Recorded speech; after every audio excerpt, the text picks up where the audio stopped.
Afternoon. Welcome to the February 13th, 2025 Air Pollution Control District Governing Board meeting. I will now call this meeting to. Before I call the roll, I would like to note for the record that members Berta Garcia and Gloria have notified us that they will be absent from today's proceedings. All remaining board members are participating in person. With that, Member Bush. Here. Member Campbell. Here. Member Fitzgerald. Here. Member Gomez. Here. Member Cavall. Here. Member Lawson Reamer. Member Martinez. Present. And Member Medina. Present. Thank you. We'll start with item B1, which is the selection of officers, chair, vice chair, and military liaison. I will note for the record that speaker slips and requests to speak will no longer be accepted for this item in accordance with our governing board administrative code. We have received 3 requests to speak on this. I'm sorry, 4, with 1 member of the public participating virtually. I'm going to call our first speaker. First, our speakers that are here in person, and then we will have our speaker that is joining us virtually. You'll have 3 minutes to address the board. You can use the timer that will be on the screen in order to self-regulate your time. Please begin by stating your name for the record. Our first speaker is Jack Munger. You'll have 3 minutes to address the board. Thank you very much. Board members, my name is Jack Munger, the CEO of the Industrial Environmental Association, and I first want to congratulate the board members that are here today. More importantly, I want to thank you because the task that you have taken on, the job you have taken on is a big one, and I know you know that, but we certainly appreciate any public official, any member of the public who takes the chance. I know you heard all that. But anybody that takes on a task like this and the commitment to do the study and the homework is exceptional. Just something that I think a lot of members of the public aren't aware of how much work goes into it. So thank you for stepping up and doing that.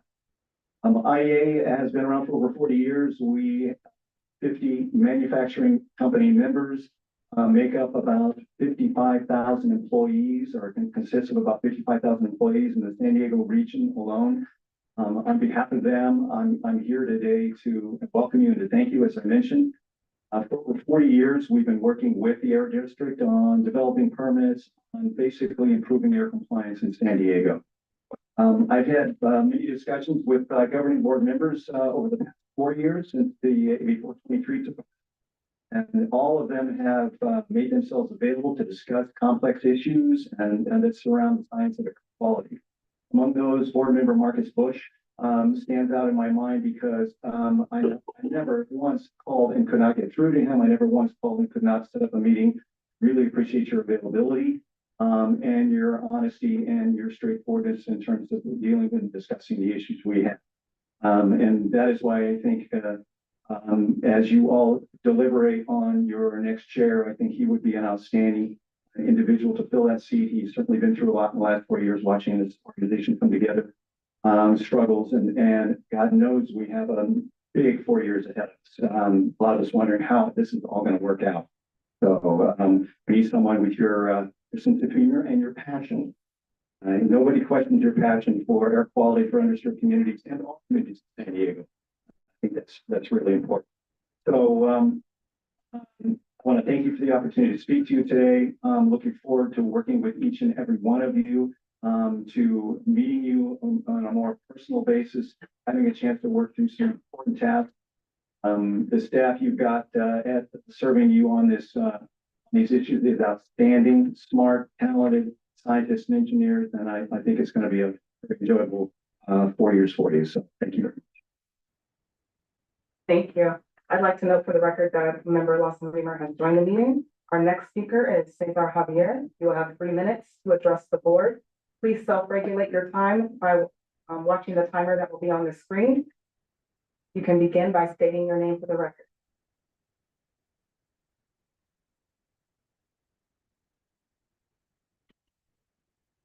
Thank you for this smile, sir. Cesar Javier. I love my country. I became a citizen by choice. And I am going to be watching you since 2022. I said that because I have been watching you olfactory, by feel, even gustatory. My nose is not fatigued. My nose is healthy. Like a scientist detecting whether there is toxicity or not. I speak here because governance is assigned leadership. One of you here who will be elected will emerge, hopefully, as leaders, because we need leadership. I am not attacking any one of you. I am attacking my governance. There is no transparency. There is no accountability. But there is monopoly and discretion. We call that corruption. Thank you for your description of the 4 years opinion on their service to country. Thank you. But to my humble observation, since 2022, there is a lot. Pardon me, that is only my humble observation. Forgive me. This is not personal attack. We wanted leaders like the opposite of former Chair Bush. That's not attack. It's the opposite. And our scientists who did not smell or made rules, crop rules, hey, let us investigate further. Steady on until we detect what is this complaint of Mr. Javier. We not leadership among us. Because our expectation, whether you are assigned or immense leadership, you should perform your duty under God. We need leadership, scientists, Medina. We need volunteer, patriotic. Mom, where is the doctor? Oh, she's absent. And my good mayor, who did his city statement address or SONA. Oh, we condole with the 5 victims of LA. He did never mention our dying sick people at District 8, our frontline political unit there at the border. He bloated the deficit. Please don't bloat the deficit. Just show the balance sheet and the financial profit and loss. Mr. Javier, please And conclude we your will comment. be Your time has ended. following you as our leader. Thank you. Our next speaker, Representative Pelka.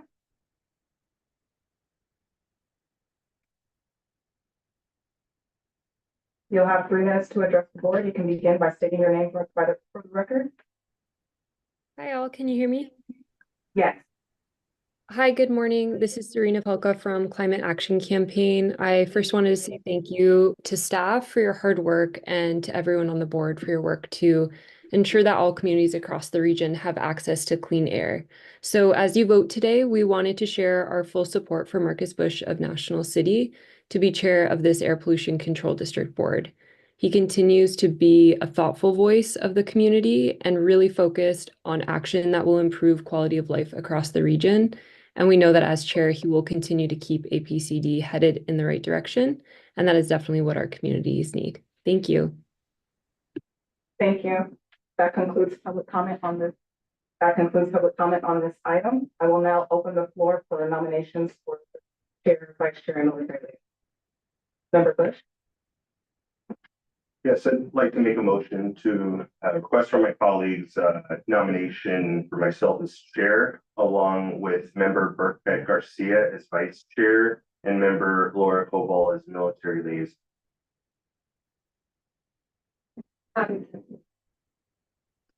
I will defer to counsel for the military liaison.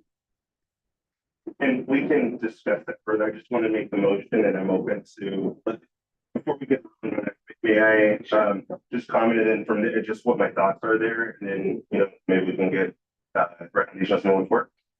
Okay. Well, yeah, just thank member Lasrimer for the second, and just want to introduce myself, folks. I know we have a lot of new members here. So my name is Marcus Bush. I grew up in National City. For those who may not know, National City is an environmental justice community In terms of our health, we suffer from, as a city, from some of the highest rates of asthma and cancer. That's resulting from air pollution. And so that's just experienced something in our community that I challenge we face. In terms of my background, I have my educational background, my degree in city planning, and my master's in real estate development. Worked in both the public and private sector. Served on this board since 2020, and served as chair in 2023. Esther Sanchez, Mayor Esther Sanchez, was actually the vice chair. So she was in line to become chair, but since she's no longer on the board, there's so much turnover. I wanted to step up and lead for this year, especially given the experiences for the 1 year I was chair in 2023, and so would be honored to have your guys' support. In this last 4 years, I'm really proud of where Paula and staff have taken this organization under our leadership. It's definitely we've had some challenges, whether from budget to, especially last year, the TJ Sewage River crisis response, and I'm very proud of what we've accomplished, and especially on that, because that's a very complex issue, and it's really getting to make national news, and I would say it's the worst environmental crisis in the nation. And there's a lot of pointing the fingers in government agencies, a lot of bureaucracy that's like stop the progress on fixing it. And I'd say APCD, in my opinion, of all public agencies, has been the most proactive and the most effective at cutting through the BS, cutting through the bureaucracy, and just addressing what we can do in terms of our purview and our next as air quality, protecting air quality. So I just want to give a shout out to staff. I want to continue that, and just in terms of my just leadership style, focus on transparency, accountability, being direct, communicative. I'm open to all constructive feedback. I learn and grow. I make mistakes. About focusing on the work, finding solutions to the challenges. And at the end of the day, we're here to protect air and health. And I do think that that's a shared goal of every single one of us here. We have different ideas on the approach on how to get there, but I think like communication, working together, I know I'm confident this year we'll get there. And I really appreciate support of the Industrial Environmental Association. And so thank you, Jack, for speaking on my behalf. And those may not know, but we don't always agree, Jack and I. So we have definitely some example of differences of opinion, but we have respect for each other. And what I appreciate about IDA is that they've listened to me, and no matter where I might be at ideologically, they listen and we work together to find compromise. And I know we're going to do that this year. So I really appreciate the support and comments. And I do want to respectfully address Mr. Javier. I do appreciate public involvement and holding us accountable and being honest and communicative. But I will take issue with the claims that we haven't been transparent, that there hasn't been accountability, and the mention of corruption. I've absolutely not seen that. And if anyone has evidence for it, and Mr. Javier, this isn't starting to speak, so just step back, but I didn't do that. But if you have evidence, if there's issues, like by all means, challenge us. Like by all means, give us that constructive feedback. But just throwing out attacks like that without having the backing, because I can tell you as board, and even from talking to the mayor, that we have tried to respond. So moving forward, I commit to, as chair, still trying to work out the issues, but I do want to take issue with the idea that there's any kind of corruption or transparency and accountability, because that's not who we are at board and on staff. So with that, I would be honored to give sports chair. I nominated Dr. Burbeck Garcia as our vice chair. Reason why, for me, I'd like to see some mixture of, in terms of our leadership of not just electeds, but community appointees as well. And I think Dr. Burbeck Garcia has absolutely demonstrated her hard work, her passion, her technical expertise, being a pediatrician, and being focused on asthma, on pulmonary health issues.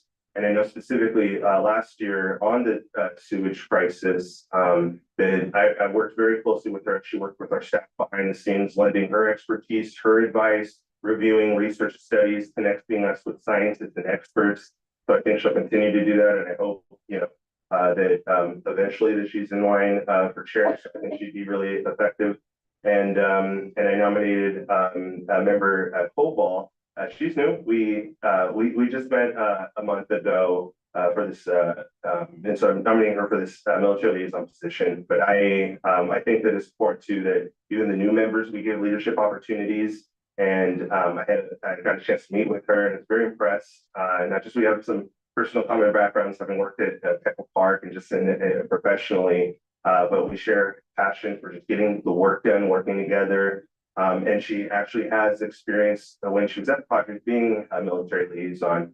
In our admin code, the technicality that I'd like to, us to discuss in the admin code, it states that the military liaison has to be county appointed, and I'll let member Lawson Reamer, I spoke to her office, I'll allow her to clarify, but I got indication from Lawson Reamer's office that they do not want to serve in that role.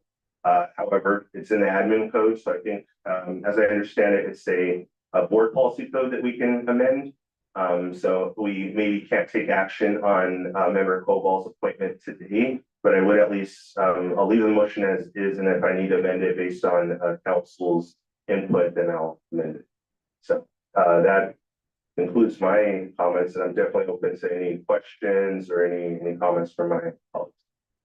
Member Lawson. Sure. I just want to say a couple of comments. First of all, I'm very happy to support Marcus. I think you've shown a lot of leadership on this board, and I think it'll be great. I do want to just mention briefly the military appointment. If necessary, I'll do it.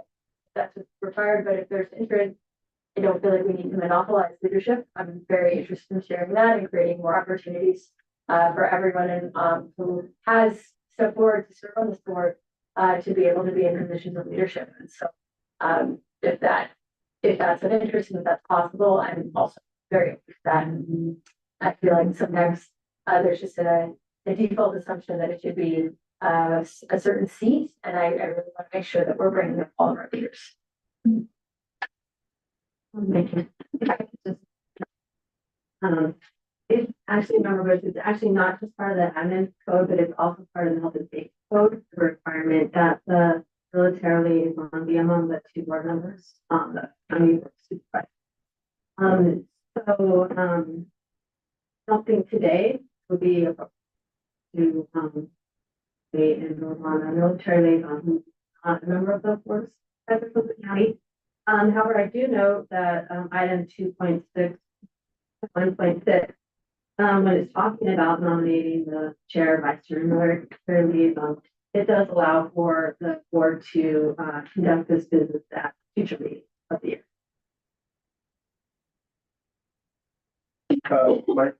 Thank you. My response to that is, so that's for questions. So that would be date change then, right, in legislation? So maybe that's something, I think there were some maybe discussion of state legislation amendment or changes. So is that something that, even though that obviously takes a long time, that could be included in that? So we'll get to a discussion of that in our discussion of the legislative program on today's agenda. But yes, that is one of the items that's under consideration. The timing of that would be down the road quite a bit. But in the interim, could serve in that role. Council could go back and look to see if there's any other potential options. But at this time, the way that state law, the administrative code read it, is limited to supervisor. I don't want to hold up the discussion too much longer. I'll amend the motion. So remember, Cobalt, this isn't like forever, but I'll amend the motion to drop the military liaison part. And I think we can come back to that. And really, so if I still, in terms of my intention or what I think, I would still like you to, member Cobalt, to serve in that role. So maybe that can come back, and maybe in the meantime, unless the state or the board has issues, like if it's like, I don't want it to just be vacant. So even if it's informal, I would like member Cobalt to just informally, even if there's no actual vote or technical action, at least informally to do that, because it's just, to me, that's just common sense and do the bureaucracy. But I understand there's process and laws that we have to follow. So just to clarify the motion, as it is on the floor, it would be to nominate Chair and vice chair. Member Good and as chair and a member Burke Garcia as vice chair. Yes. I have a question. So I'm not very familiar with what our military liaison does. Have we have meetings? Have we had any meetings where our military liaisons have represented APCD? And if so, like how often is that? What are those meetings? Some more context behind this role would be. Sure. The role of the military liaison is laid out in the administrative code, and generally what it's designed to do is to provide a conduit between the board and the various military services that are here in town. What we'll say is that at the staff level, we meet with representatives of the Navy on at least a quarterly basis, occasionally in addition to some of the meetings that we have with Industrial Environmental Association. And so part of the role is that's laid out in the administrative code is for staff to try to attempt to resolve any issues prior to it coming to the military liaison. And so far, I will say since this was put in place, we've been successful 100% of the time. So there actually haven't been any meetings with the military liaison. So it's there as a way for there to be that conduit in case we're not able to resolve the staff up. And then is the military liaison, because it is limiting, right, to have it just be a supervisor, because we only have one. So it's very limiting. So, when we learn as we go, this is a fairly new word. Is there a alternate that the military liaison can do? Is there anything that speaks in the code about an alternate in case the military liaison supervisor is not available? Something to look into. We can look at that. I don't recall that there is. Okay, just wondered. I didn't think there was, but I think. Thank you, Member Lawson. Yeah, just in the interest of time and moving on, I am happy to do it now, but I would love to support Laura to step up. And so this is gonna fill the gap so we have a person, but I'm more than happy to do it. And then we can talk in our next agenda item about whether we can include this.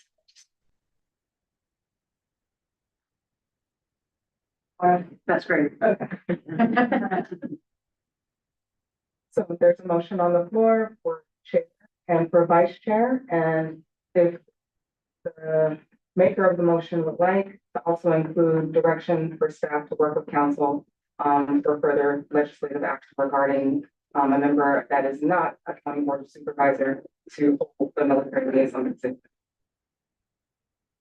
Yes. So do I need to amend my motion? Okay, so I will amend my motion to appoint myself as chair, member Burke Garcia as vice chair, with member Los Reamer as military liaison, and direct staff to come back with ideas on how to amend the code, the state code, so that we can have more flexibility with military. Yes. Okay. All in favor? Any opposed? Any abstained? Thank you. With members Gloria and Burke Garcia absent, that motion passes with the school present voting aye. And I will now turn the meeting over to Chair Good. All right, well, thank you. And thank you all for your support. I'm honored and I appreciate it. Looking forward to it. With that, the next item on the agenda is non-agenda public communication. Maurice. Thank you. I would ask those members of the public that have submitted slips of non-agenda public communication to please come to the podium at this time. We have Robert Berman. You have 3 minutes to address the board. You can begin by stating your name for the record, and please use the timer on the screen to self-regulate your time.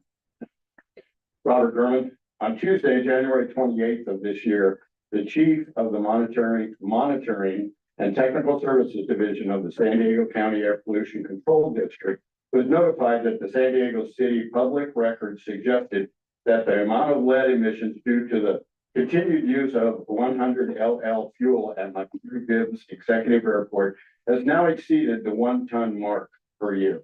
Prior to their notification, the U.S. EPA Region 9 and the California Air Resources Board were also alerted to this development. Since 2017, Gibbs has increased their operations by over 79%. That would be from 2,207,000 operations in 2019 to 385,000 in 2024, 100,000. Fiscal year 2025 already shown a 15% increase over last year.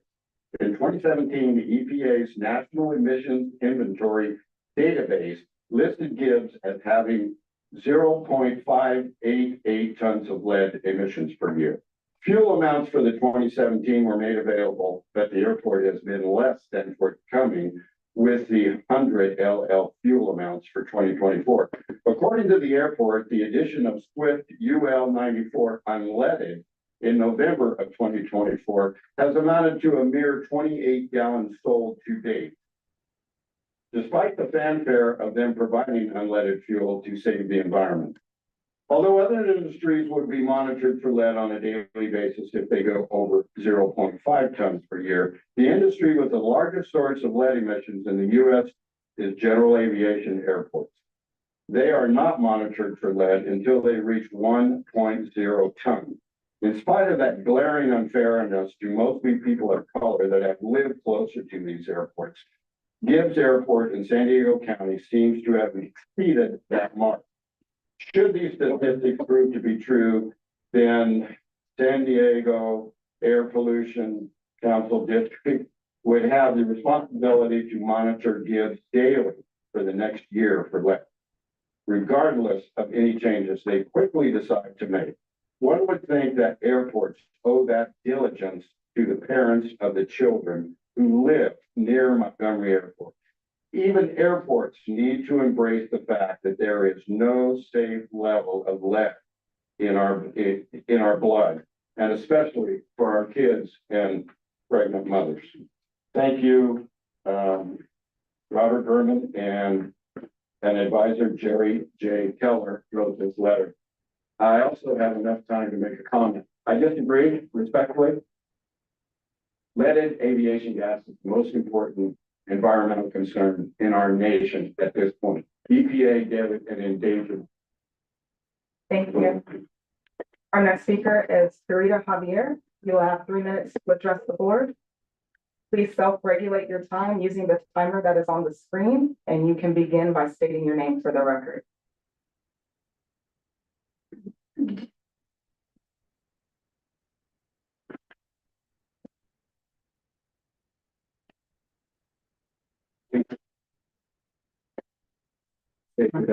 State your name. Good afternoon. Your name. My name is Farida Javier.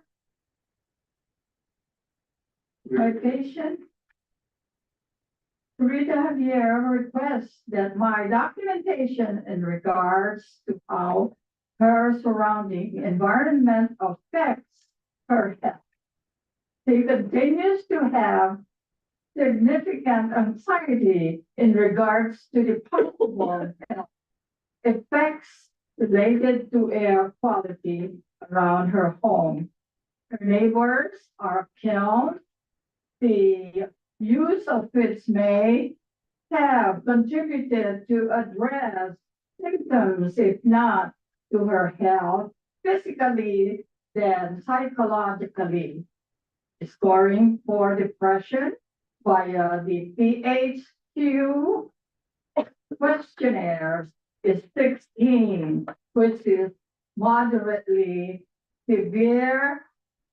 Scoring anxiety by the GAD-7 questionnaire is 16, in the moderate anxiety range.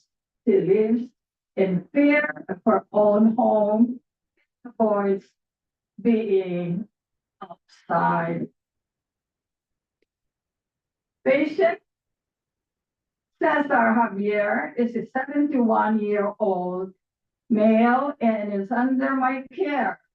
Patient here being having chronic, persistent cough and headaches, which can be triggered by environment changes or exposure to smoke or fumes. This letter was made with the patient's consent, sincerely.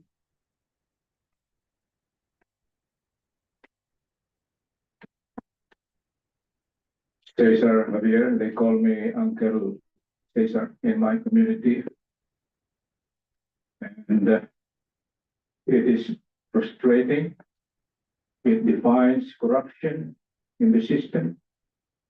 If you will review the implementing guideline crafted by the leadership of Madam F.O., she was promoted already as pollution control officer. She was the director. Congratulations, ma'am. Corruption is the toxic thing that destroys this organization's mission. It's not air quality for all. It's not clean air. Rule 11, to be pinpointing, was dated 1979, if I'm not mistaken. And there was only a revision 2022 when Councilor Rivera and the mayor was, elected. Why only at that time and period that cancerous Rule 11 extending so many industrial activity that produces pollution? Oxygen, put nitrogen, we all explode. Good that it's only sulfur. My God, let this leadership wake up. Let this leadership work together for a cause for all Americans, whether rich or poor. We are not breathing the air quality you are telling us to accomplish. The leadership is failing. Madam, I really appreciate Madam Hiroshima Vargas. She stepped down, one of your members of the governing board, to allow fresh blood to ensure that there is air quality for all.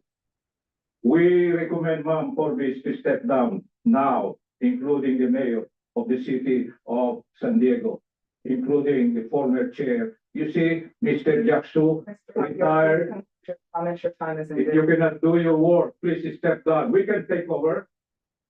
Thank you. Thank you, Mr. Thank you. That concludes public comment under non-agenda. Okay, so we will move on to item D, approval of statement of proceedings minutes for November 14th, 2024. So just noting this, per the governing board administrative code, requests to speak will no longer be accepted on this item. Okay. And Barbies, can you provide the instructions? Thank you. We have one member of the public that wishes to address the board on this item, Cesar Javier. You will have 3 minutes to address the board. Please ensure that your comments are regarding the approval of the statement of proceedings. Please begin by stating your name for the record.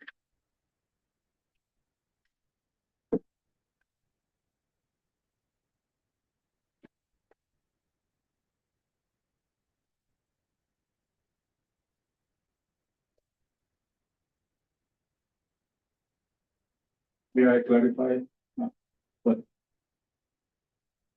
You'll have 3 minutes to address the board on the approval of the statement of proceedings from November 14th. Please start the time. Yes, go on, Mr. Javier. How many minutes, ma'am? You have 3 minutes, and The time please is on the- stick to the topic at hand is the minutes and the statement of proceedings from the last meeting. Thank you, sir. Thank you, Mr. Javier. I will take my time for 3 minutes. Corruption equals monopoly plus discretion without accountability. I am seeing that image as we were exposed in 2022 at the office of the Air Pollution District. Those minutes should be a patrimony longer than the Brown Act description. We only see 2 lines. It doesn't give us a benchmark for the succeeding meeting.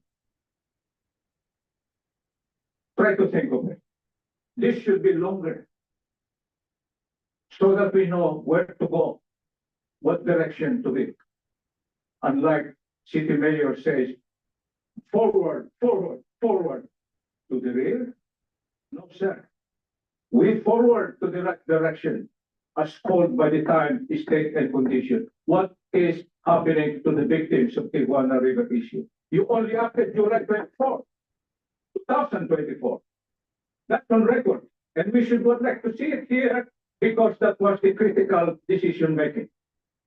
Why only you use your long nose determining the toxic gases there? And why only at the elementary school when you could go there, public land, in the border? That's corruption. That's campaigning, not governance or governing. The deficit, according to the EBA, is not about money or economic downturn. It is all about running governance. Like what we are suffering now in our community, West Bank, District 9, where the Councilor Rivera was here as a member of the governing body, including the, well, sir. Mr. Javier, the topic, yes, because the topic I'm asking you, the topic is the statement of proceedings in the minutes. So Correct. it sounds like you're going off topic, so. It is supposed to be in the minute because the members are the mayor and also Councilor Rivera. It's within this person. Corruption, absenteeism. How could they govern our city? They do not know even what is second. In our meeting with the city, as part of minutes, we haven't had a touch of emergency atmosphere. Everybody is like the picture of Mona Lisa, mystic smile, dying, lying. Come on, please. We have only a few times to journey.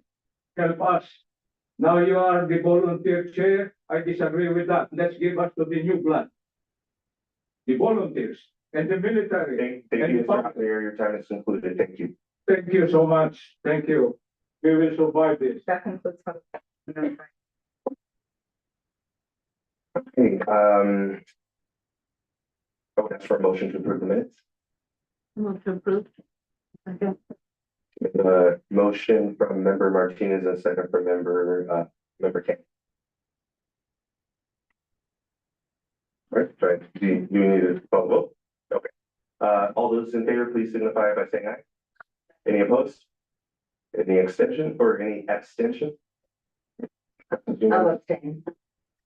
One abstention. When it's with member Campbell abstaining and, With member Fitzgerald. I'm sorry, thank you. Member Fitzgerald abstaining. And with members Burkett, Garcia, and Lord absent, that motion passes with the members who are present voting aye. Great, moving on to the consent agenda. Let's see, we have, item E1, we just have one item. It's the public hearing adoption of administrative amendments to Rule 1200. So, Marlies? Thank you. We have one member of the public that has pulled item E1, which is Mr. Javier, and I will go ahead and have him speak to that item. But if you, and it doesn't seem like any other members of the wish to pull, we can skip the presentation, hear public comment, and then move on. Yes, any of the members have questions or clarifications on this?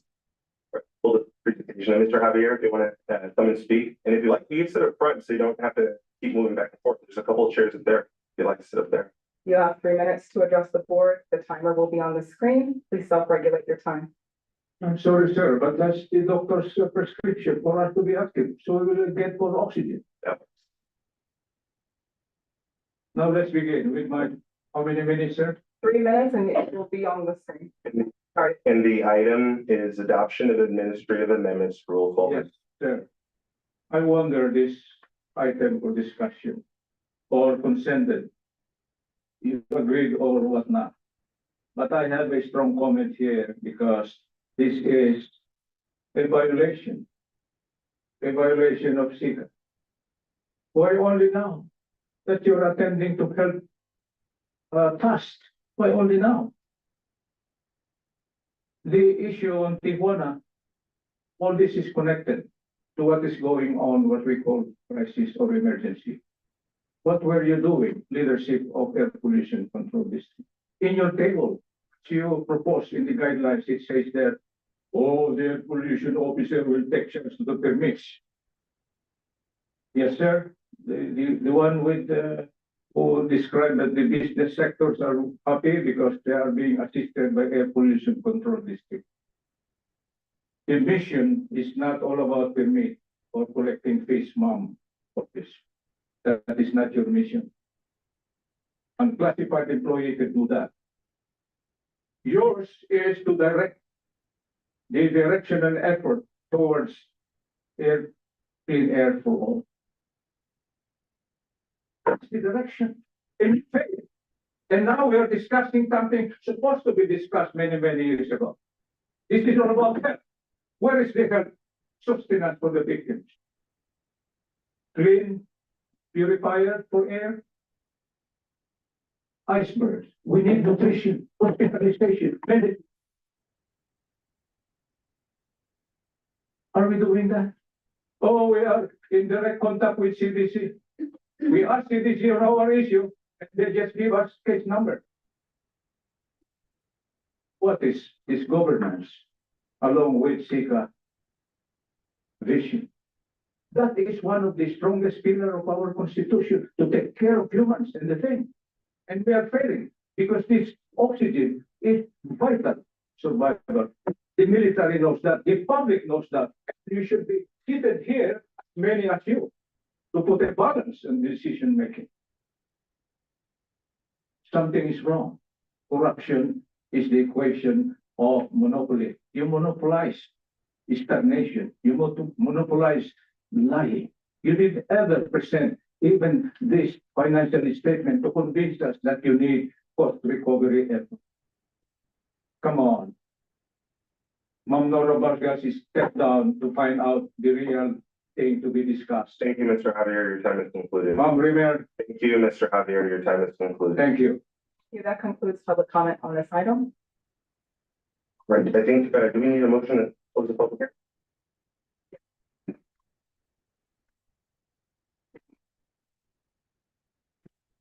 All in one. Okay. Okay. So I'll note that the public hearing is closed. And are there any comments from colleagues on this? No, seeing none, can I have a motion? I'll make a motion. How about second? So motion from member Koval, second from myself, on to approve the consent agenda. All those in favor, please say aye. Aye. All right, any opposed? Abstentions? Motion carried unanimously. Thank you. That motion adopts the resolution entitled Resolution Adopting Amendments to Rule 100 Toxic Air Contaminants New Source Review and Rule 1210 Toxic Air Contaminant Health Risk Public Notification and Risk of Regulation of Regulation 7 of the Rules and Regulations of the San Diego County Air Pollution Control District, with members Burke Garcia and Gloria absent. That motion passes with all board members who are present voting aye. Thank you. Moving on to the agenda, item F1, grants and incentive program update and renewal of authorization to administer the programs. I'll note that for the governing board of admin code, requests to speak are no longer accepted because of the time, and we are at 2:45 and we still have a lot of items on the agenda. So I'm going to limit public comment to 2 minutes now. So Maurice, do we have any, can you go over the testimony instructions and see if there's any members who wish to comment? Thank you. We've received one request to speak on this item, and this particular, and this public testimony will be heard at the conclusion of the staff presentation. And who is this? Our presenter today is Kathy Kian, No. and she is. Okay. Thank you very much. Can you hear me? Okay. Can you hear me now? Yep. All right. My name is Kathy Keehan. I'm the chief of our emission reduction strategies team here at the Air District. And one of the groups in the division is the incentives team. And I'm here to give an update on the programs today. The team currently runs many different programs and some sub-programs under those larger ones. This slide shows a list of the incentives that the team works on. Traditional programs typically renew year to year with funding allocations that come from the state regularly. And those are the focus of the rest of today's presentation. Specifically, we're going to ask for reauthorization to continue to conduct those programs, to apply for, receive, and distribute funding through this. We also administer contract programs that run for a fixed period, usually dictated by the time or funding amount, and those we often run through contractors. Our one-time incentive programs allow us to pursue unique projects, like we have a program right now to electrify the ferry in San Diego Bay. Our future programs are under development at the state level and may target specific concerns upcoming, such as port emissions and climate change. Next slide, please. Today's presentation and request for the board's reauthorization centers around the Clean Air for All family of programs, which includes our Moyer, AB 617, and Farmer program. The original Moyer program, that's the circle in blue, has been running since 1998 and has provided millions of dollars in funding to replace dirty diesel equipment, newer, cleaner machines. The Farmer and AB 617 programs are modeled after this original Moyer program, but they use different funding sources and they have slightly different funding priorities for those programs. Each year, the district opens a call for projects to allocate the available funding under this Clean Air for All program. Just to let you and the public aware, this year we did not receive any funding. The state did not allocate any funding to the Farmer program.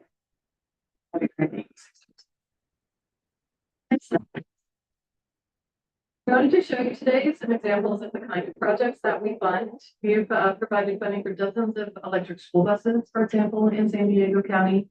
We also provide funding for cleaner off-road equipment. This is a photo of an electric aircraft tug that's currently in operation at the airport that the district helps fund.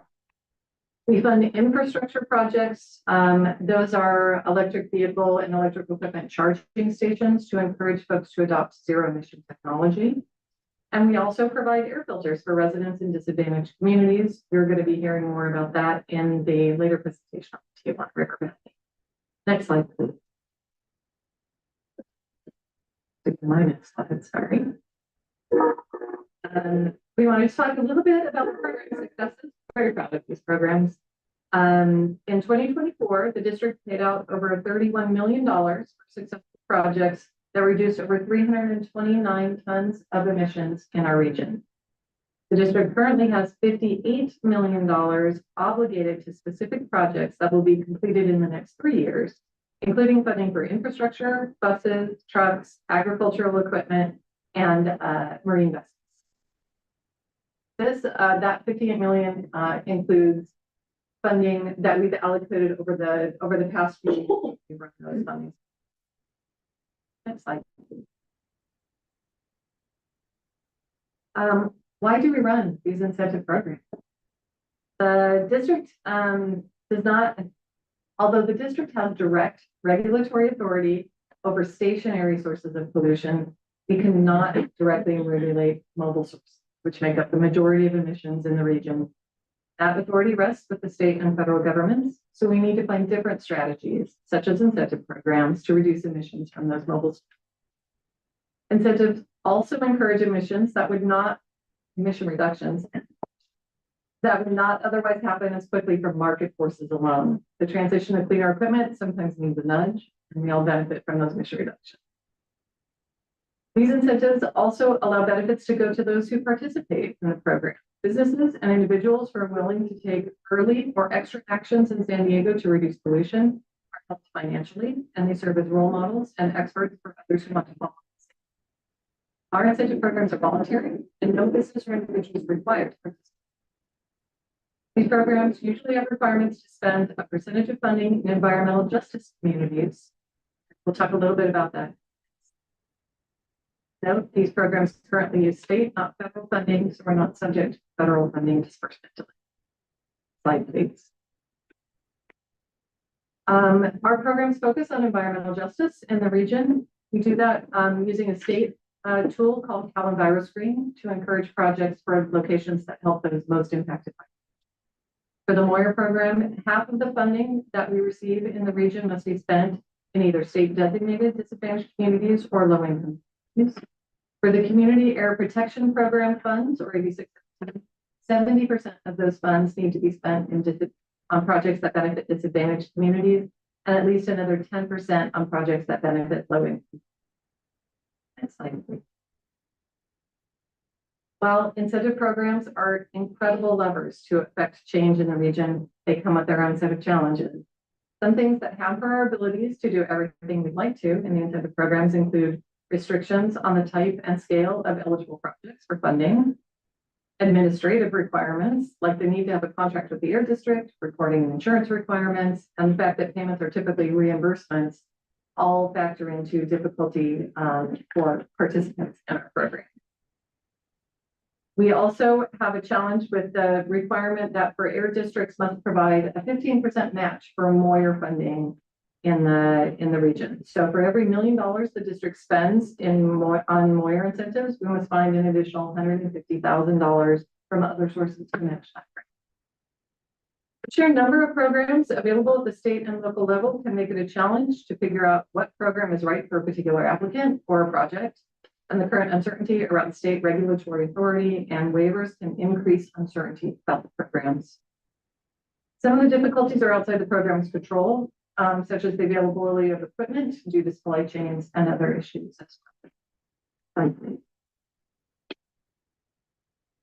With the funding we know will be available, we plan to open a call for projects this spring and for projects in environmental justice communities, to encourage cleaner diesel and zero emission equipment and to provide funds for infrastructure. We'll also have funding available for K through 12 schools to update air filtration, replace old school furniture with low formaldehyde alternatives, and replace landscape or groundskeeping equipment. Provide more information about these types of projects when the call for projects is. That's the update that we have to provide for you today. In today's board action, we're also asking you to update the district's authorization, which was last updated in March 2022. And at CARB's request, the recommendation includes specific wording from the Moyer guide. Second stop there. We're asking you to do that so that the district can continue to do this good work for communities and for clean air. That's the conclusion of my presentation. I'd be happy to answer any questions you may have. Before we move into public testimony, members of the board, any clarifying questions for staff? Yes, Member Locke-Reimer. Thank you. That was very helpful.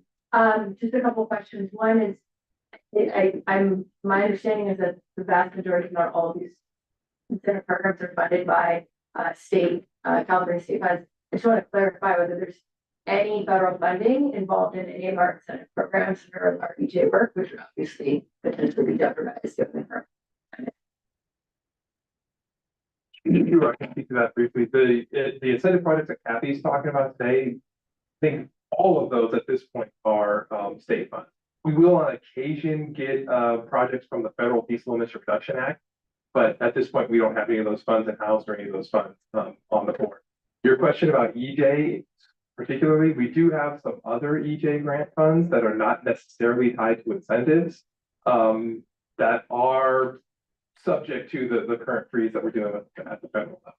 Is there any way we could all get like a report back at the next board meeting, at the next meeting, or a memo, or maybe both, what funds are at risk given what's happening in Washington?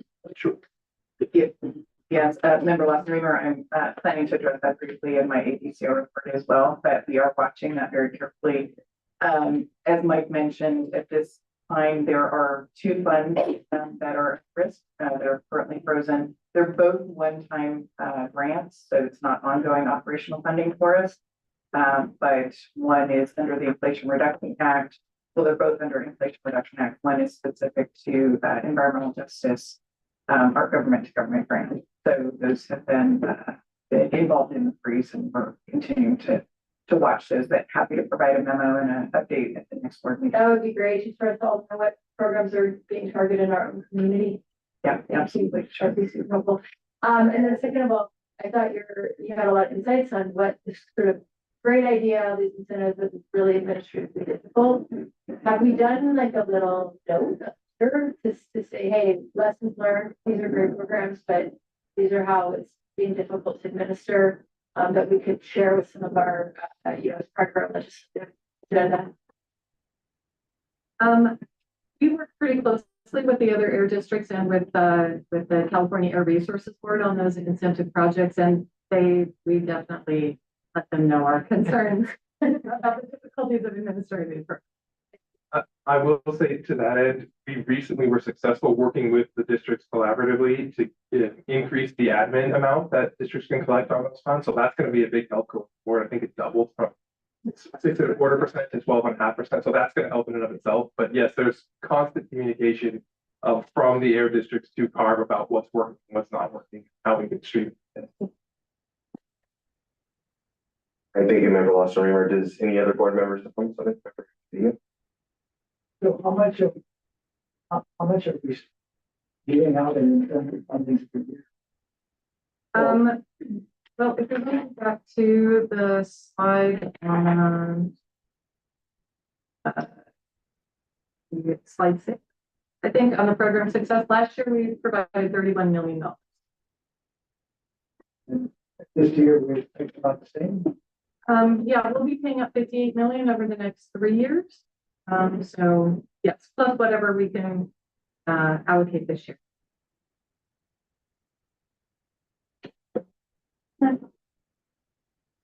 Yes.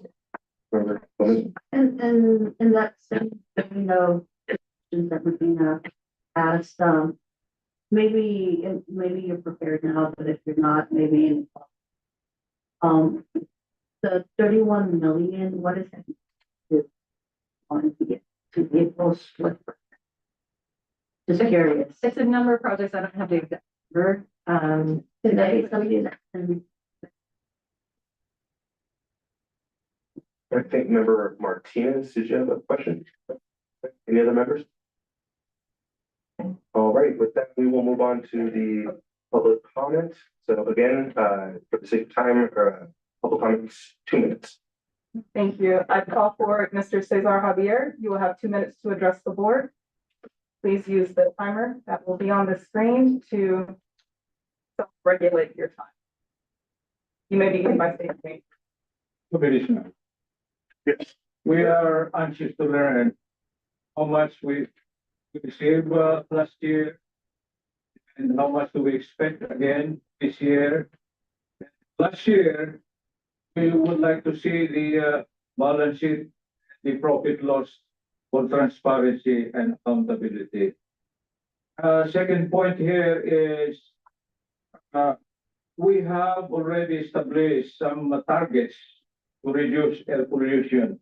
Small mobility, which is 50%, big mobility, which is 26%, and we have industrial pollution, which is 14%, Your Honor, and homeowners 9%. Where our issue falls.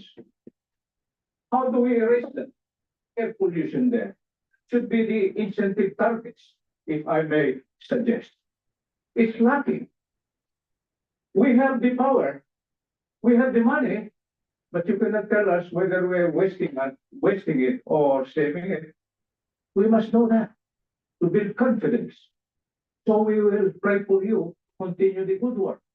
Now we request you if you could not present a step down because you are playing fire with the public. This is our government, Mom Corbett, Mom Rainier, our classmate at the county meeting. We are consistently attending because we want to learn and help our country. There is iniquity, there is monopoly instead, discretion, and without accountability. This is our soul. Let's help the people. People who will drive economy, who will drive progress. I don't agree with the mission of the air pollution officer to just look into permit fees. And the role of the governing body to take charge of the ruling. Who is the leader here? Thank you, Mr. Javier. Your time is concluded. Thank you. Any Thank other you. public comments? That concludes public comment on this item. Okay, with that, any final comments from board members? With that, can I get a motion? I'll make a motion. Second. A motion from member Cobalt, second from member Martinez. All those in favor, please say aye. All those opposed? Abstentions? All right. With members Rebecca Garcia and Gloria absent, that motion passes with those members who are present voting aye. Okay, moving on to item F2, fiscal year 2024 to 25 mid-year budget update, and this is an informational item on Mr. Paul staff. And then we are no longer accepting comments for this item. 2 minutes. Thank you. Our Chief of Admin Services, Chief of Support Services, Stephanie Nicholas, is going to introduce this item. Good afternoon, Chair Bush and board members. My name is Stephanie Nicholas. I'm the Chief of Business Support Services. Today's presentation is an informational item to provide an update on the district's mid-year budget projections for the current fiscal year 24-25. So during today's presentation, the items being covered will include a reminder of the approved current budget, an overview of the mid-year budget projections, risks and opportunities to the district that could impact these projections for the remainder of the fiscal year, which ends on June 30th of this year, an update on some of our accomplishments so far, and then finally the next steps in our budget process over the next several months. Next slide.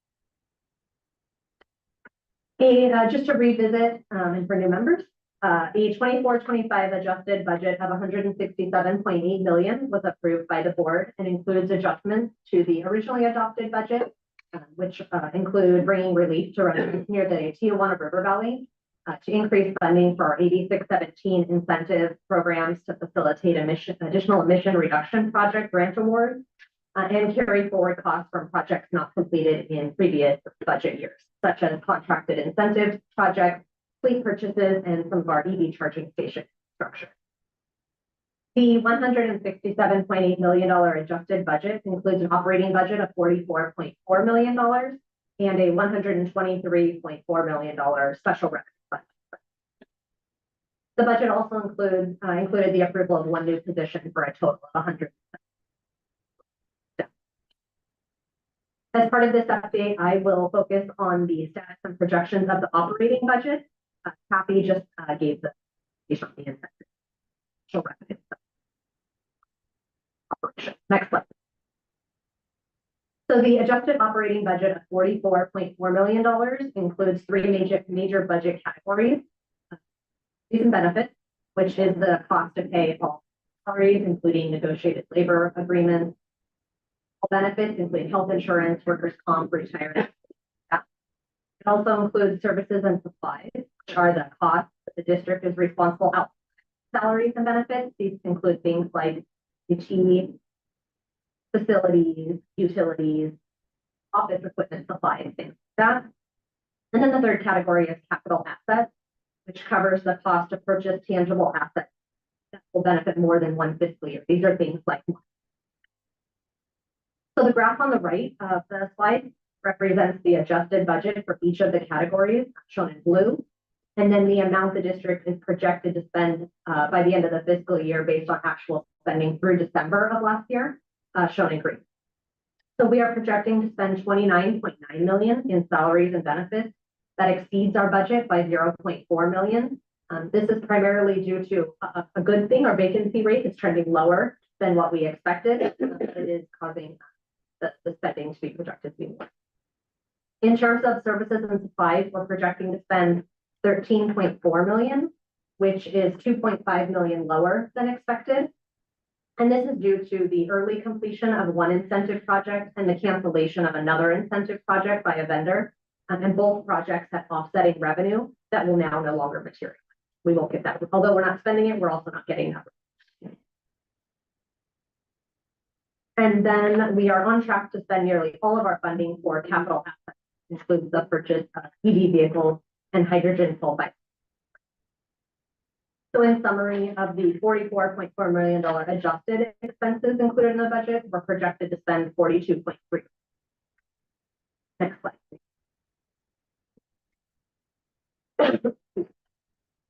This slide shows the adjusted revenue operating budget in the budget revenue projections for this year. The revenue is used to pay the expenditures that I talked about in the previous slide. The revenue projections are also based on paid and revenue received. And we are projecting revenue of 40.2. So as part of a balanced budget, the revenue should equal the expenditure. And although our budget assumed 44.4 million in revenue, on the last slide I mentioned, we're only projecting to spend 42.3 million. Excuse me, this fiscal year, based on spending through December. So the revenue needed for a balanced budget is 42.3. And we are projecting 40.2 million, leaving a shortfall of 2. This shortfall is from projected revenue being lower than budgeted for fee-for-service permit applications, project delays that have resulted in unused prior year revenue falling to fund balance, combined with higher than expected costs for things that have been completed, like our EV charging station and some of our fleet purchases, and then also federal grant funding coming in lower than. These projections also assume that we will be able to recover the costs associated with expenditures related to our federal grants, particularly our U.S. EPA Environmental Justice Government to Government grant and Inflation Reduction grant. As changes at the federal level continue, this could affect our projections and reduce the amount of revenue we anticipate from these grants, which will help fund which are there to help fund community outreach and sensor-based monitoring programs, as well as the purchase of hydrogen sulfide monitoring equipment for the Tijuana. Having said that, we do anticipate realizing some revenue that is not included in this presentation related to the changes of the district fee rules that went into effect January of this year related to our emissions. Currently, the amount and timing of that additional revenue is unknown. It's dependent on when those reviews take place and exactly how long it takes. As always, we have to be careful with revenue projections, since it's not a straight line and there are many factors that go into the fluctuation of revenue that are beyond our. We continue to monitor our revenue closely to identify any changes and the effects of it.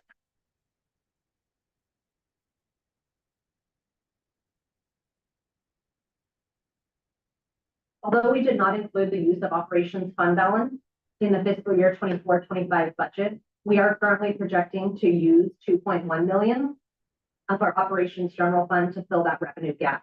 This is in addition to the 900,000 that was approved as part of the budget to move from operations general fund to our committed funds for operational reserve, facilities, and financial and IT. If these projections come to fruition, it will leave an operations fund balance of 3.7 million instead of the 6.7 million. And that 3 million gap is the 900 that was approved to move from operations to the other 3 plus the 2.1. Sure. Next slide. So as noted, these projections are based on actual spending and revenues through December 31, 2024. Although we do not project major changes, there are things that could and may come up that we cannot anticipate, both good and bad, that could affect these projections. We do anticipate both expenditures and revenues fluctuating before the end of the year, with some costs likely coming in lower than projected as part of the.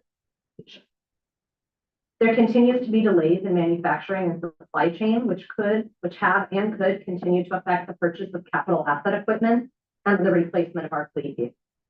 The longer the delays, the higher the cost to the district down. As changes continue to occur at the state and federal level, this could also affect the payout and availability of some of our existing grant programs, as well as future grant opportunities. We continue to request prepayments from our existing grants as soon as possible to avoid delays and reduce the chances of negatively impacting our program. However, we are still closely monitoring the uncertainty surrounding our IRA and our government to government. And then having said that, we do have some opportunities. We continue to work towards cost recovery for our fee-for-service programs by bringing fee adjustments forward for board consideration. And we continue to work to identify new funding opportunities to advance our mission. An example of that is we've identified and applied for a grant to help offset some of the costs associated with the EV infrastructure that we are proposing at our facility. And then lastly, as also previously mentioned, we've worked with the state to increase the administrative funding that we can claim related to the implementation of the grant. Next.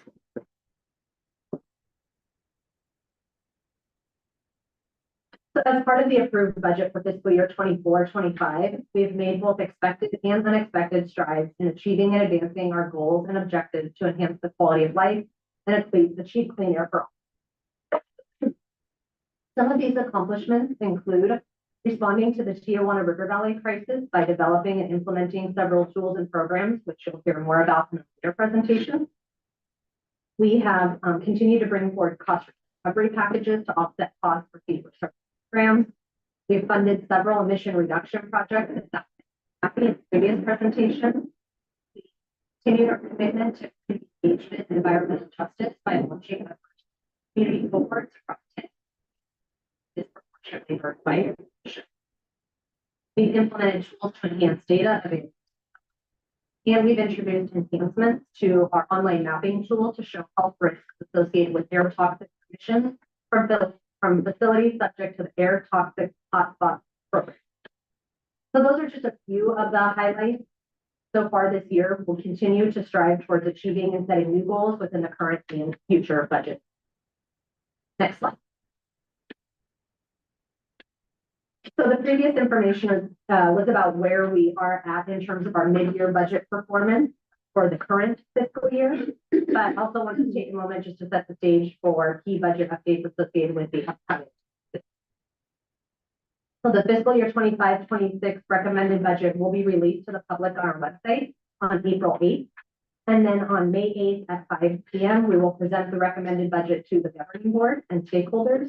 And then on June 12th, budget deliberations by the governing board take place. We will work throughout the entire process to continue engagement of stakeholders and gather feedback by sending out notices to all stakeholders signed up through our electronic notification system and disseminating the information via social. So that concludes our presentation and available for questions. Thank you, staff. Appreciate the comprehensive. You touched on the federal changes to the budget. So just wanted to get some more clarification on what exactly from President Trump's executive order, which do we have that broken out into how that's impacting our projections right now? So these projections assume that we will get the funding that is in the grants that we have with the federal government. There are two grants we mentioned earlier, the EPA and the government grants, and then part of another IRA grant that currently we cannot draw down the funds. So the executive order froze both those funding sources, the IRA and EPA? Got it. And no word on when we can hear back about that, right? Not at this time. Okay, but maybe something we can, that's an old just tell me. Okay, that's my questions. Any other board members that have questions for staff before we move on to public comment? All right, Member Gomez and I think maybe Member Fisher after. Okay. Question in regards to the EV facility. What is that? How much is? So we are planning on putting 14 total, something like I that. would say the total of 20 chargers, some are dual. Our EV charging both for our fleet and for public and employee usage. So that originally, I think the cost was around $300,000, but that project has also been delayed due to just getting the actual equipment, tractor, and working with SDAPCD. So at this point, we anticipate that the cost will be. We don't know. I'll note there as well that that's the cost to us. The actual project cost is much larger, but we're participating with SDG&E as part of their Power You Drive for Fleets program to offset those costs. Leveraging.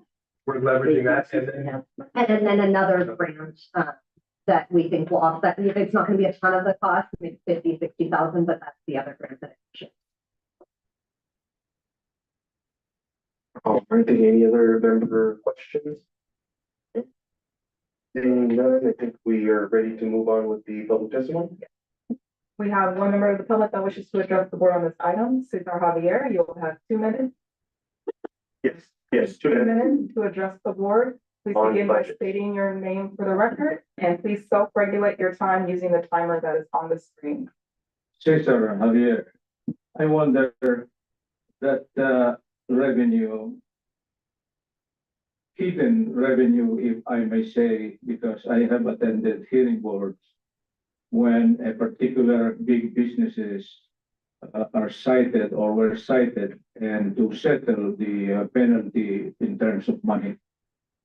Are we getting positive return on the settlement and how much last year and projected today. Let's be transparent. That's sort of money as a result of permits. You know, we're trying to study how come that our toxicity in the neighborhood is not resolved when in fact your mission is to reduce toxicity in any point, in any geographic place, hotspot, Tijuana, these models that you have presented. And now you can come and go into big businesses perimeters inside and out anytime without warrant that is being required by your specialist to measure and determine toxicity threshold. Why? That's a question to you now, sir, because you are in charge of the rulemaking and rule things. So Mr. Javier, you have 30 seconds to conclude your. Yes, and therefore I could define again very clearly, there is corruption. There is a hidden transaction. Where is the money coming? Or where is it going? The settlement of these big businesses to maintain their operational capacity. If there are three machines that should be there to ensure non-emission, therefore there should be reserved equal machine. So continuing good operation is expected. Now this this is now a sphere where there is settlement, money in order to go back for operation. Thank you, Mr. Javier. But Comment on All right, so moving back to board comments, does any board members have questions, comments? Member Gomez? Sorry, I forgot to ask, I am curious, and if you don't have this now, be later, but you made reference to, we were projecting, a certain amount of permit fees to come in. Can you speak a little bit more of that right now, or I would love to hear more, what does that look like? What is happening? Is it because there's need? We have seen not a substantial, but we have seen a slight reduction in actual new applications. So that's part of it. And right now we're projecting, but again, we're projecting based on the revenue we received through December. So we don't know what we'll get January through June, but about about $500,000 less than we anticipated in new applications. But this is new applications, not renewal. No. Okay, thank you. And I'll just add, you do from time to time see fluctuations in new applications. It's not uncommon to see that. And we'll see what the rest of the year looks like and how that makes up for it. But that's the area of the permit revenue, at least that's a little harder to predict. Revenue of the renewals, I think it's the same.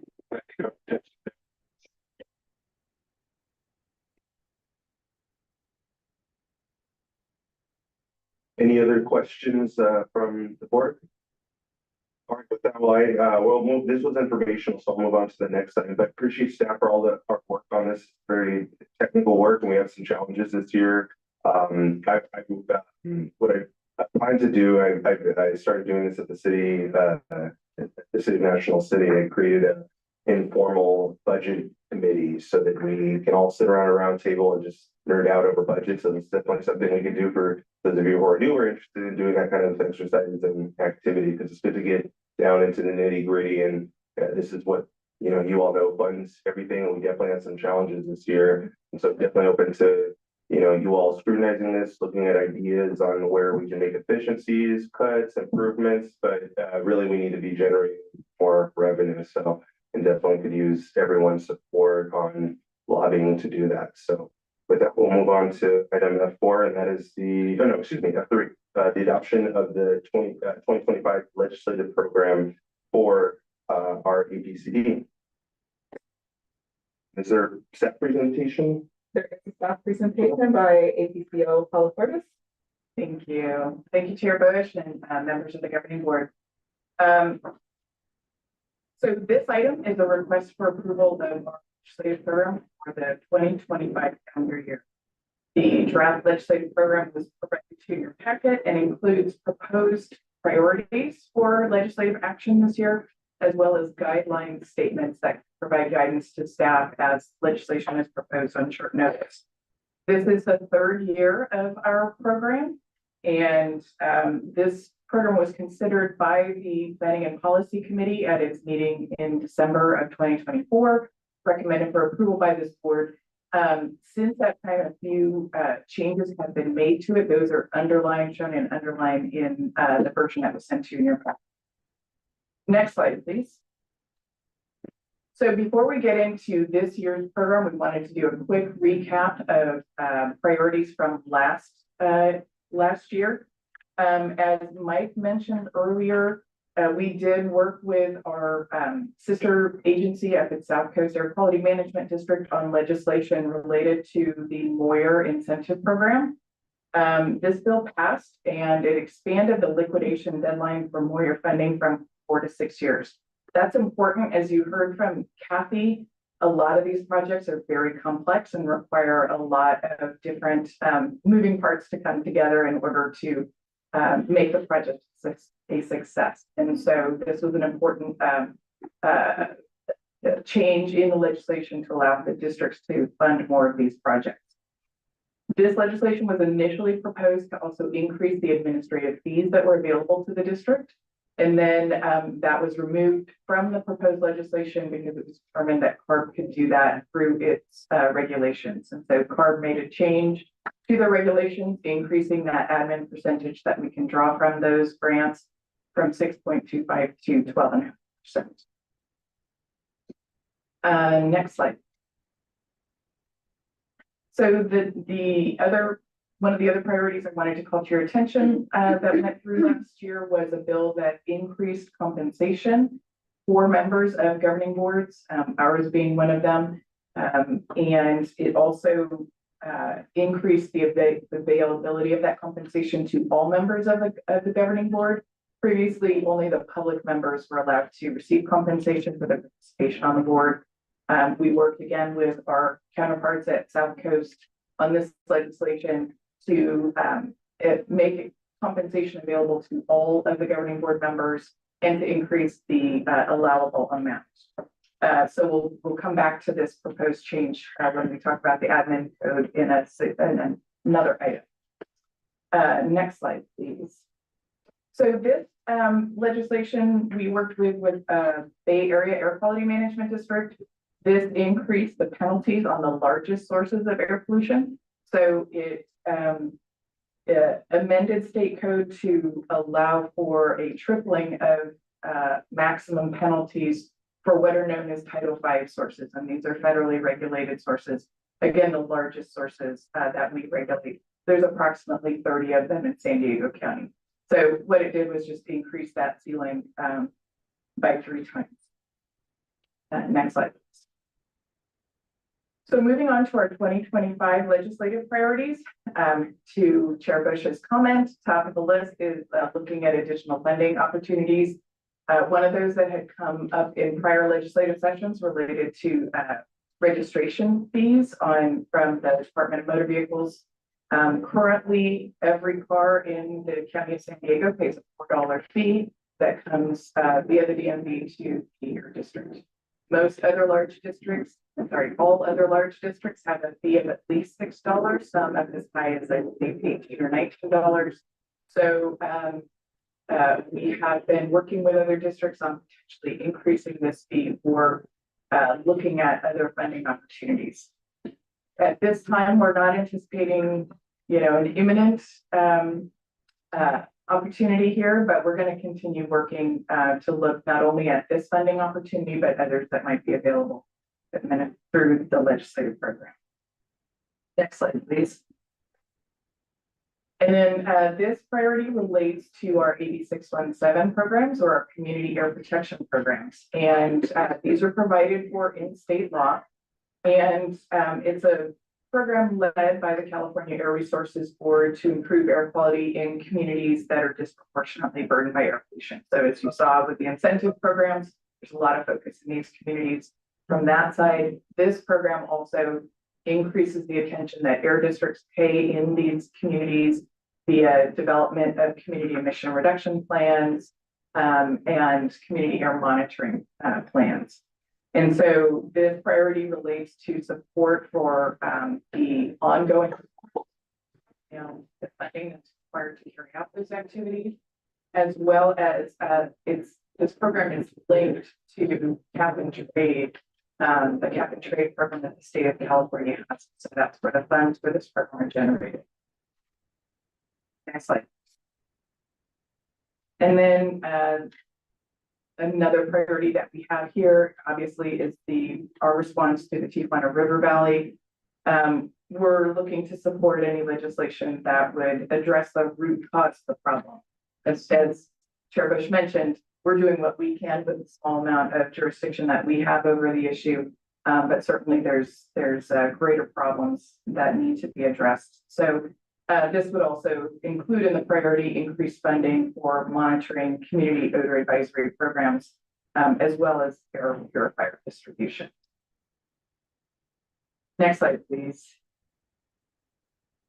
Again, air quality monitoring continues to be a priority for us at the legislative level, looking to increase resources to support our region-wide air monitoring efforts. Our air monitoring program is one of those that is funded partially by ongoing federal grant funds that were near sufficient to fund what it really takes to provide information to the public about levels of air pollution across the county.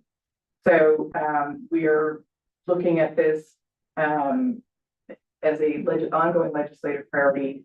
And then another area of focus that's come up over last approximately year has been the increase in incident response that members of the public have expected from the district in terms of, say, for example, battery fires or other types of air quality episodes that can come up on a very short-term basis.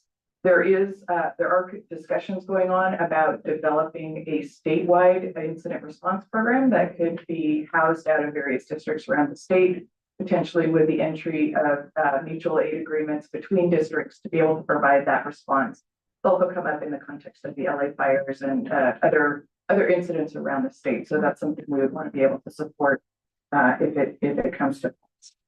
The goal here, obviously, is to provide timely and accurate air quality data to members of the public in the event of an incident. So a lot of those discussions are going on with our sister districts around the state. Next slide, please.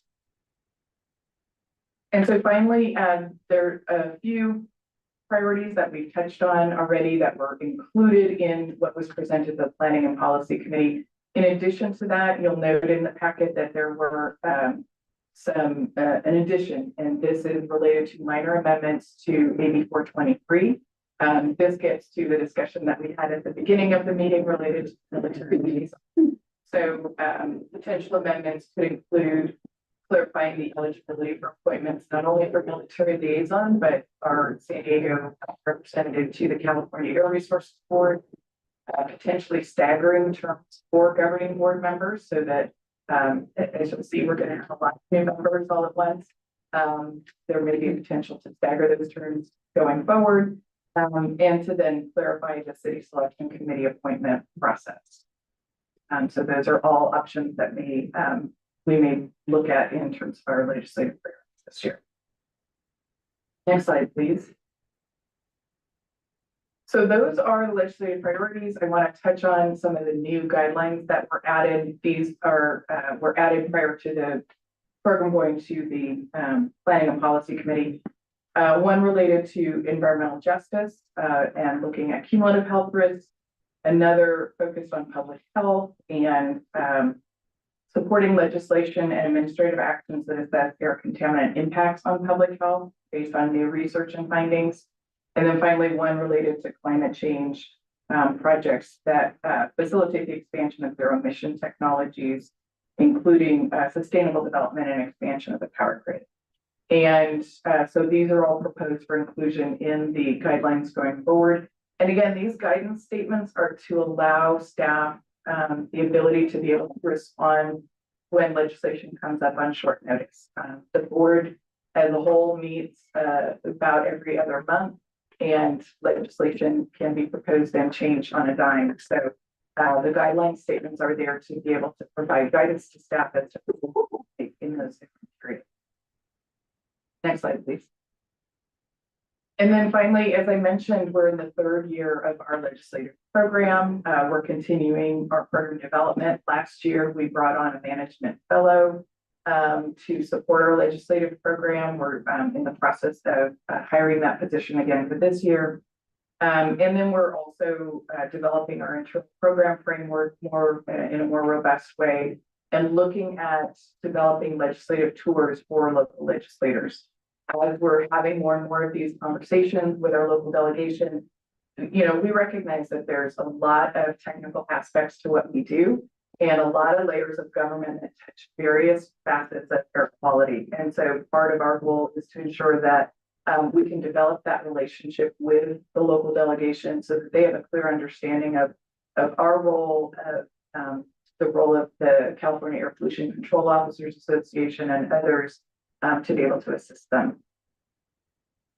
And with that, I will go to the requested action, which is that you consider and adopt the 2025 legislative program. I'm happy to answer questions. Thank you, Paula.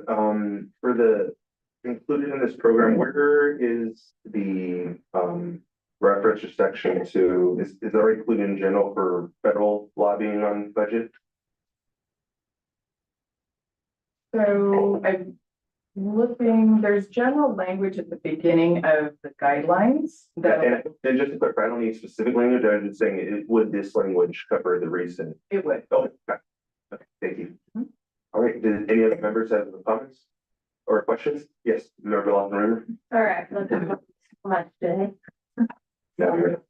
On the clarifying the city of obviously the constitutional crisis is originated in my district.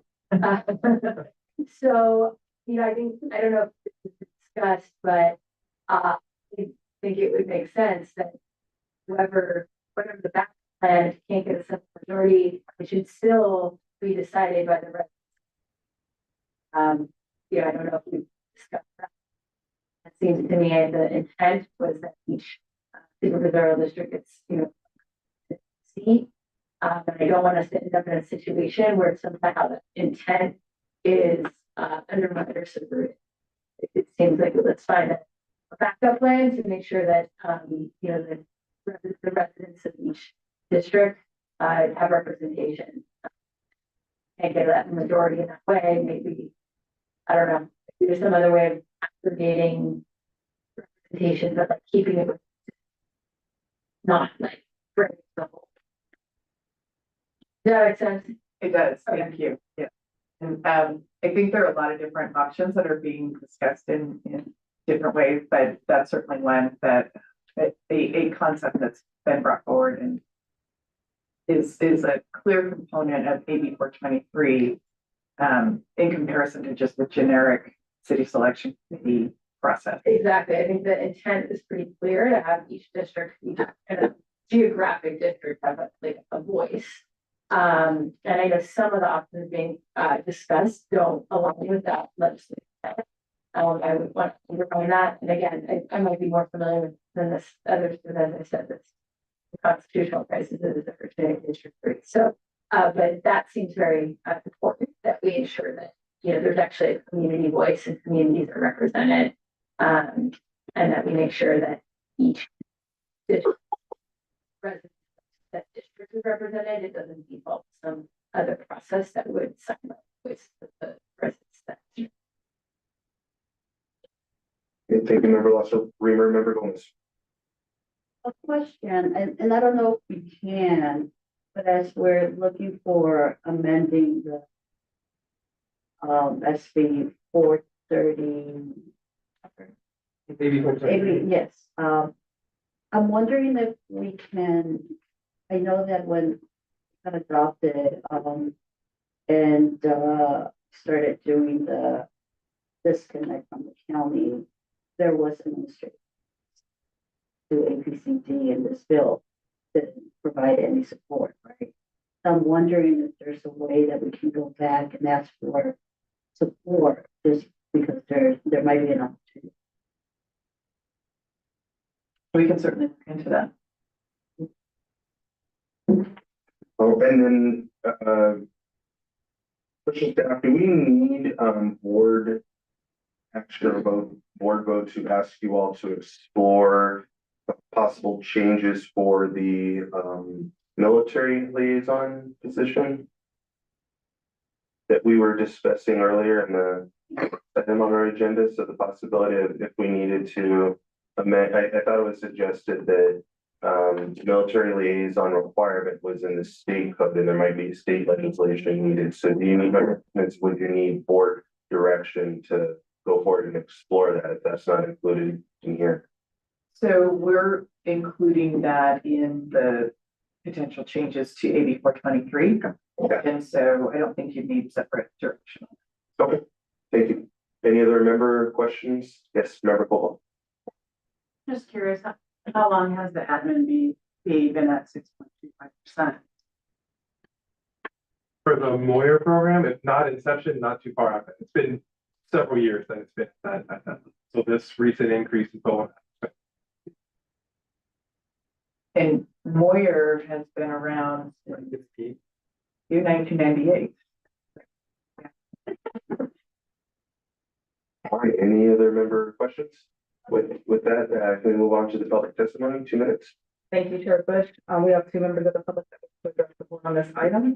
We'll call for Nicholas Lowell.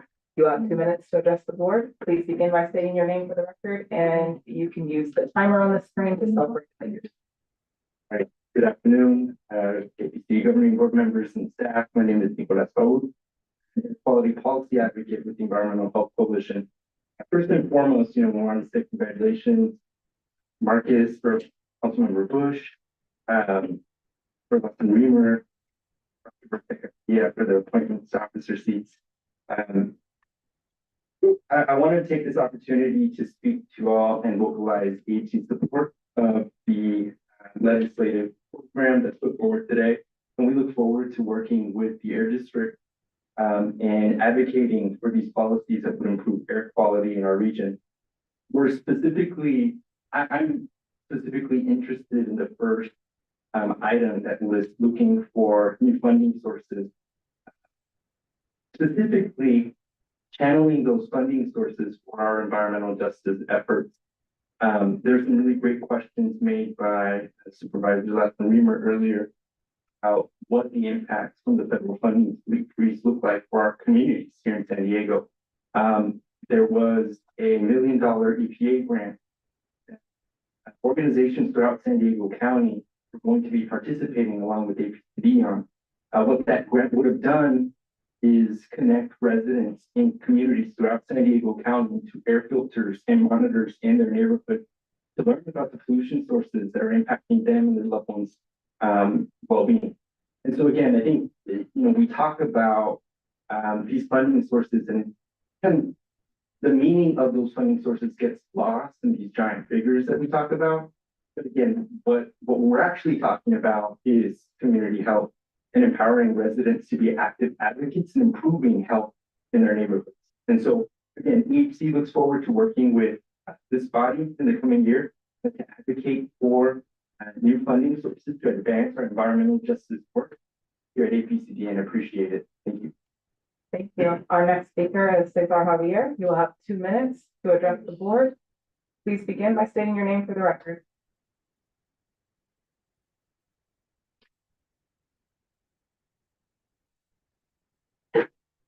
Cesar Javier, community volunteer. I wonder how you create legislative rule or code or ordinances when your mission is telling you to address number 1, air quality, number 2, health, number 3, community engagement, and now you brought that gigantic fear of environmental justice. Have we not interpreted SICA that air pollution control or permit agency, if I may define it, you are the lead agency in everything about air quality. The rest have their own lead agency. Land pollution, is it existing? Water pollution, is it existing agency? Ocean pollution. We are focused on air quality, meaning clean air. And that should be the focus of all this ruling legislation to ensure that everybody inhale clean air, rich or poor. I'm going to cite you Rule 11, for example. This was already ordained since, and it doesn't work. What shall we do? That should be a priority. The rulings, like we have discussed a while ago, 2100. Where will this result of legislation go or book? Is it under SICA? Is it under land use and planning laws or environmental and land use laws? Those are the concrete books, or are just with legislating pieces of paper guidelines? We haven't Thank you, seen Mr. Javier. Your time is concluded. guidelines of SICA. Thank you. Thank you, Mr. Javier. Pardon my. Thank you. That No concludes public comment on this item. Thank you. So with that, any other final board comments?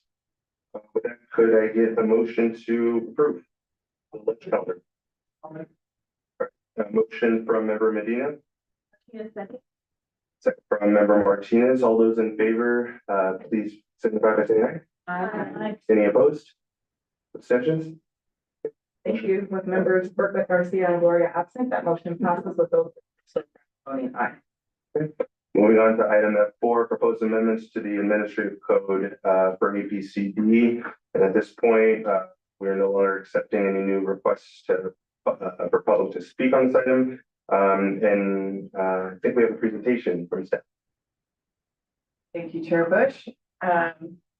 So what we're proposing today are 3 amendments to the administrative code for the San Diego APCD. Next slide, please.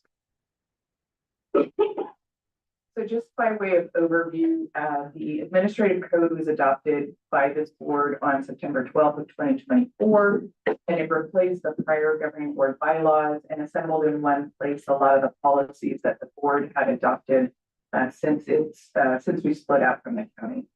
And it clearly defines our roles, responsibilities, and processes, those related to the governing board, to the hearing board, to the air pollution control officer, and other offices.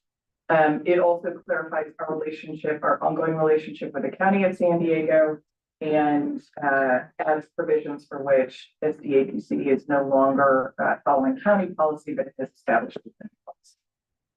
Next slide, please. So the proposed amendments to the administrative code consist of the following. First, we're proposing to add rules of decorum for governing board and committee meetings.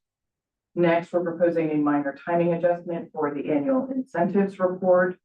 And then third, we're proposing to clarify compensation for the governing board members in response to the adoption of AB 2522, which we talked about in the prior agenda. Next slide, please.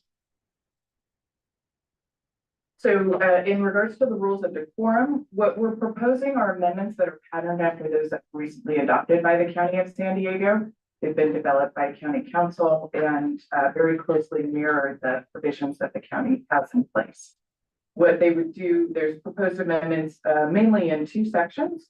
One is section 2.2.3, where public testimony, remarks, and questions would be required to be directed to the governing board members only, not to staff or members of the audience. No loud shouting or profane or abusive language would be allowed. No disruption of board members. Board meetings would be allowed. And the chair may rule that a speaker is off topic or disrupting a meeting, which may require forfeiture of time. For section 2.2.8, disruption of meetings, again, repeating the no loud or threatening language or other conduct which disrupts meeting And then after a warning, the chair could just require a speaker to end their remarks and forfeit their time and be seated, or be prohibited from speaking on a future item on the agenda, or in extreme cases, leave the meeting, but that person may be allowed to participate remotely. Next slide, please. So then the second choice, the second amendment that we're proposing is a minor change to the timing of the annual incentives report. That's the report that we just completed earlier in this agenda. The minor amendment that we're suggesting is changing it from reporting on the prior fiscal year to the prior calendar year, which aligns better with the timing of our large solicitation and our projects. So that's the change would just be from prior calendar year, sorry, from prior fiscal year to prior calendar year. Next slide, please. And then finally, the third amendment that we're suggesting is in response to AB 2522. That bill increased compensation limits to $200 per day, up to $2,000 per month, and increase the availability of those payments to all the board members. It requires governing board approval to increase compensation above the existing $100 per day up to $1,000 per month. So we've proposed that language here in the administrative code, and those changes are proposed at section 2.1. Next slide, please. So the requested action for today is to find the action exempt CEQA and approve the amended SDAPCD Administrator. That is my presentation. I'm happy to answer questions. All right, thank you, Paula. For clarity purposes, wanted to talk more about the compensation so that we're all on the same page. So the compensation is new for elected board members. I believe that has already been in place for the community appointed members, correct? That's correct. Okay, so as I understand it, so it's capped at $2,000. It's $200 per meeting, and Paul and I spoke and had some back and forth, trying to get on the same page about what constitutes a meeting. So what would be an event or an APCD function that would qualify, and Paula, please chime in, and this is for our discussion so we're on the same page. But as I understand it, of course, the board meetings, there's a committee meeting. So for example, member Medina chairs the planning committee, so that would be eligible. Meetings with stakeholders. So for example, if they're meeting with the Environmental Health Coalition or the Industrial Environmental Association, that would count? No? Okay, so you clarify that? So just to clarify, what's currently allowed for in the administrative code are the governing board meetings and the committee meetings. Other types of appearances in the official capacity of a governing board member would have to be approved by the governing board for compensation. So at this time, the way that the admin code is structured is just for those two, the board meetings and the committee. But so would events, so then events would have to be pre-approved, or what?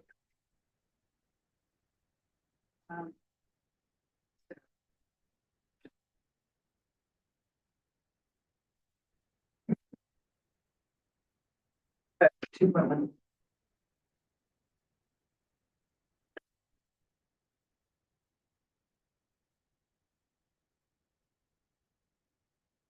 Yes, board members may seek authorization from the governing board to attend other functions. Official business or official duties, including but not limited to conferences, relevant facilities. I'm sorry, can you speak up or can you say that part again? Which Conferences. boards of relevant facilities, legislative roundtables, and public hearings on behalf of the SDA. And then it goes on to say that board members desiring to attend events of this nature require approval from the board in order to receive per diem compensation and expense reimbursement. Okay, question. So we only meet as a board once every 2 months. So that's the challenge when something comes up or, last minute to get that approved before. So would we be able to pre-approve purchases or at least give authority to the APO, Paula as our executive director, to approve it? So how I would imagine this work, if we got a week notice about a meeting or event, that we notify ABCD staff and they approve it. And if they don't, if they have issues, then they bring it to the board for a full discussion. I'm just trying to kind of streamline the bureaucracy here, and so I'm open to what council, staff, legal counsel, and interesting about that. So you're asking if you could. I'm asking if to achieve that, if we as a board could give some authority to APCD staff in order to, because we only meet every 2 months. So, and things, I can anticipate things, because otherwise you would need a 2-month notice for approval of specific events or meetings. And so, would we be able to delegate some of that authority to our APCD staff? And if ABCD staff denies it or has issues or questions or concerns, then it goes forward to the full board at the next meeting. Well, I was just looking at B here, and it says the board members may seek authorization from the government. Say, APC staff, like it doesn't allow that as part of the nation duty. Sure. I think at this time, it should be knowing so the board. Yes, so member Lawson Reamer, member Martinez, and then Dina. Just follow-up question for council. Could we designate a subcommittee of the board? Is there a solution to that? Could you designate a subcommittee of the governing board? Yeah, to be able to deal with questions, because obviously I understand it's stuff. Vision for a subcommittee. Board can have subcommittees. You mean you're wanting to designate a subcommittee? There's a problem identified. It's 2 months is a long time. You can't delegate to staff. Trying to think of a solution. Could we have a little subcommittee that could be responsible? Just brainstorm. Thank you. I like this. Yes. Could I make a suggestion? Yeah. We bring this back at the next meeting and give council to look at different options. I think if you create a subcommittee, there could be Brown Act, It would have to be a Brown Act body. A Brown Act body, and so, and then I could talk with the chair about whether creation of subcommittee is, I don't feel one way or the other. I'm Okay. trying to solve problems. So, yeah, sounds good. I think we can look at it and come back. Thank you, member Lawson. I think that's a potential good idea. So open more ideas, member Martinez. And I don't know, I think, aside from policy or the subcommittee, I don't know if I'm wondering what other APCD business there is outside of those. If you can give some examples if you have some in mind, because I know that there's like a conference once a year that I've not attended, but I've heard. So I guess for me, I'm like, how much of I don't foresee this really being an issue. So if there's additional events that maybe my colleagues attend that I don't know about, because I've only attended committee meetings or these meetings. So I'd like to know that if that's something like we have numerous events happening. And then I also, from what the council read, I don't believe that you can't do it after the fact. So we could, if you do attend an event and you want to, then later at the next meeting, say I attended 2 events, I would like to request, a per diem, and then we could discuss at that meeting. So I don't think it prohibits anyone from participating. That's a good question. I think it's just, something we can incorporate at a future meeting, but I'm also curious as to how many outside events we have from committees, and regular board meetings in this. And that would be helpful for staff as well, because if you noticed in the board letter, there was a budget estimate for what this additional compensation would cost. It's pretty minimal, but if, depending on that number, what that looks like, Right. it might be much greater, right? So we want to take that into account for purposes of budget as well. Definitely. What, so just to answer, Member Martinez's that question on examples or types of events. So one of them that you attend every year too is the, staff retreat. And I did tell that they're on Escondido. Staffing. So the all staff meeting, that's another event. We mentioned conferences, events. One of the things that I would encourage us to do, because at the end of the day, I think this is about compensating people for the work they do, right? And encouraging us as board members to do the work, do the research analysis, and there's a balance, right, between being sensitive to public resources. But I would like staff to explore. So, for example, if there's a meeting, workshop, like 2-hour meeting. So, for example, I've met with the Industry Environmental Association. That counts as work, and that's something that we all should be doing. And I do believe that's something that we should be compensated for. But I'm open to just reporting it back at the next meeting as well. So and then doing the request for reimbursement there. So I think there's a number of different workshops, events, meetings that are important for us as we move forward with our work. But I think open to the idea is just trying to streamline things. And we could look at models of, Member Medina, sorry. Yes, I was gonna say that, you do that.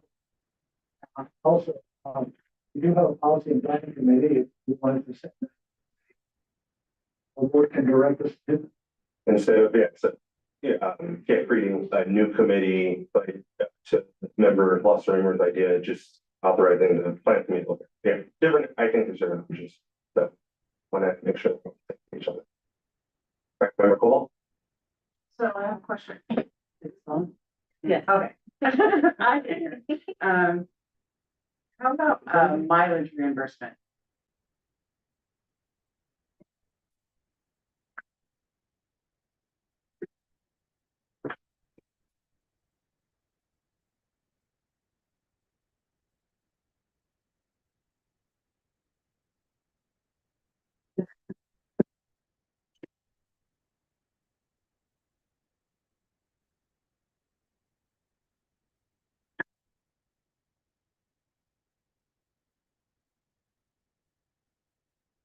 I can see it specifically, and I don't know, Mark, look at Marty's to see if he's got other ideas on that. But we can get back and send an update to the board on that. Can I, Yes, Member Martinez? yeah, I just want to chime in on because for my city, we get a car allowance, and so usually that covers mileage. So I know in some of the other meetings have not had mileage. I don't know how it is in other states, but we do get allowance. We don't be charted kind of considered businesses. I'll reach out to DHR about that because now that you're compensated, technically you are employees, and county employees receive mileage reimbursement. So let me reach out to DHR and we'll get back to you with it. Thank you. Great discussion. Member Medina, did you have other questions? Any other member questions or comments? Clarification? We already did public.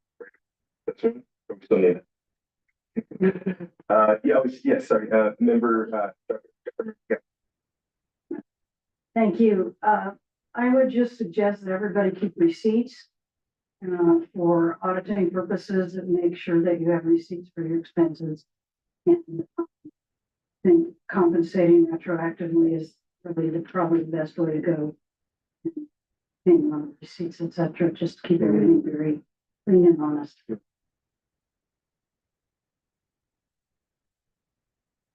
Okay, I don't see any other member questions or comments. So, yes, Marquise with the public testimony. I would ask Cesar Javier to approach the podium at this time. You'll have 2 minutes to address the board. Please begin by stating your name for the record. And please use the timer that is on the screen to self-regulate your time. Thank you, Cesar Javier.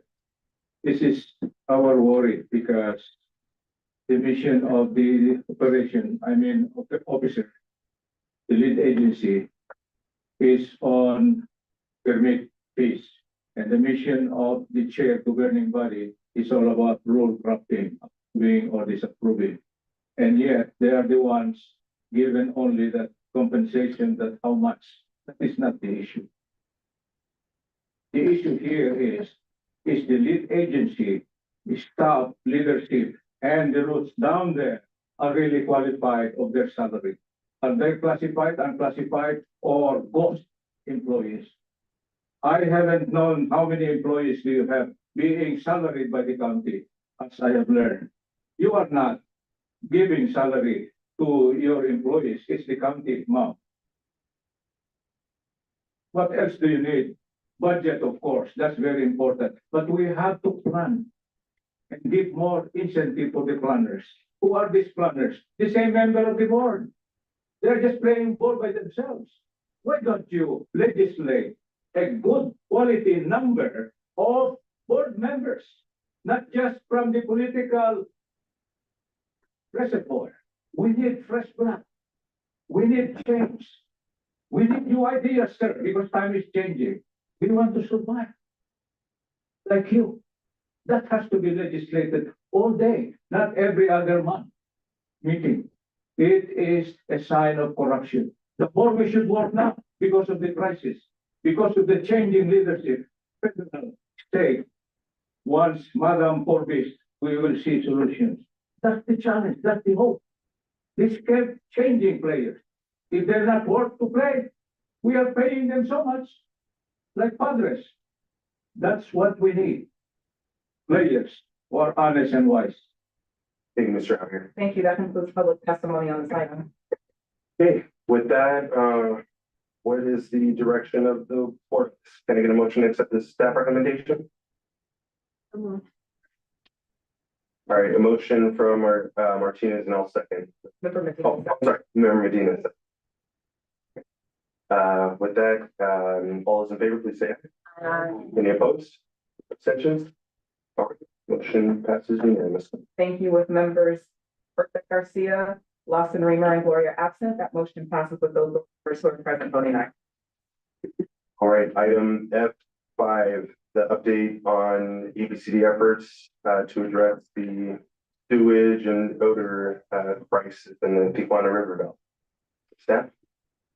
Thank you, Chair Bush.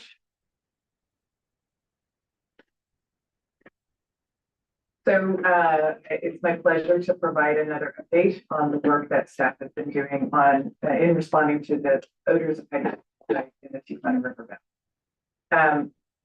I must say that I'm really proud of the incredible effort that staff has made over the last several months in response to this setting up a new program across many of the divisions. Next slide, please. So last September, we were directed by the governing board to take the actions that you see on this slide to respond to increased odors in the Tijuana River Valley. These actions have contributed to the efforts of many local, state, and federal agencies to mitigate the environmental and public health impacts caused by untreated sewage and industrial wastewater flows in the Tijuana River. Next slide, please. So district staff identified funding sources and developed a plan to distribute 10,000 indoor air purifiers at no cost to households in the Tijuana River Valley to help mitigate impacts from odors caused by the ongoing cross-border wastewater flows. In December 2024, we hosted 3 initial distribution events in partnership with local schools and the Imperial Beach Boys and Girls Club, at which approximately 300 purifiers were distributed. What we learned from those events is that while there are good opportunities to connect with community members that are suffering from the odors, it's much more efficient to allow for a direct delivery option from the manufacturer so people can have filters delivered directly to their homes. Staff worked with a distributor to set up this direct delivery option, and we opened up an online portal yesterday to begin accepting requests for purifiers from eligible households in the affected communities. We anticipate a high level of interest in this program, and so far, over 800 residents and counting requests for these purifiers have been submitted by residents in these areas. We expect the first shipments of air purifiers to reach initially selected. Households within the next month or so. Next slide, please. To remain consistent with the county's pilot program, SDAPCD is using the county's original geographic boundary to determine if a household is eligible to participate in the program. Most households in the city of San Diego communities of Otay Mesa West, San Isidro, Edgar Highlands, Nestor, and the Tijuana River Valley, and the city of Imperial Beach are eligible to receive a free air purifier along with households with a child attending a public school located in one of these areas. Eligibility is limited to one purifier and up to 2 replacement filters per household and verified by participants providing proof of address. Due to limited quantities, not all eligible households will receive an air purifier. And as much as practical, the district will prioritize applications from households with children, households with individuals 65 and older, and those neighborhoods closest to the river. Next slide. Moving on to our efforts related to public information and alerts, we developed a dedicated webpage that provides detailed information on our enforcement actions, odor investigations, residential air filters, hydrogen sulfide levels, and other relevant updates. This resource ensures that the public remains informed about SDAPCD's ongoing efforts and involvement. Next slide, please. Our webpage provides a user-friendly dashboard with real-time and historical hydrogen sulfide monitoring data from 3 locations: San Isidro, shown in dark blue, Berry Elementary in Nestor, shown in light blue, and Imperial Beach, shown in red. This graph from the online dashboard illustrates that we have documented hydrogen sulfide concentrations exceeding 30 parts per billion. According to the California Office of Environmental Health Hazard Assessment, hydrogen sulfide concentrations above 30 ppb may cause health effects such as headaches and nausea. However, individual sensitivity to odors varies widely. Some people may experience odor-related symptoms at levels much lower than 30 ppb. We've collaborated with multiple agencies, including local, state, and federal public health authorities, to establish thresholds for issuing public advisories with health recommendations for the community and to establish levels that may pose an imminent threat to public health. Since October, we have issued over 14 odor advisories due to elevated hydrogen sulfide levels, with most exceedances reported in Nestor. However, the monitoring equipment in Imperial Beach was only recently installed in December. These advisories have been distributed through our email subscription service to keep the community informed. We're pleased to report that we have not documented hydrogen sulfide levels that pose an imminent threat to public health. Next slide. So this slide answers the question of when these exceedances typically occur. This graph displays the time of day when those exceedances have occurred since mid-November. The x-axis on the graph is the time of day.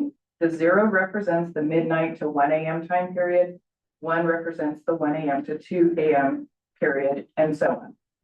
The y-axis represents how many times that particular hour exceeded 30 ppb. The midnight to 1 a.m. hour has exceeded the 30 ppb level 8 times. And this graph shows that hydrogen sulfide levels are the highest between the last evening hours and the early morning hours. We've not recorded any levels of 30 ppb during daytime hours. Next slide, please.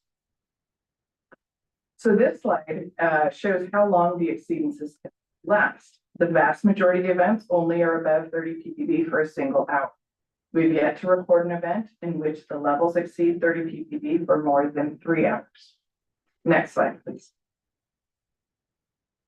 This slide shows the odor complaints that have been lodged with us related to the hydrogen sulfide odors.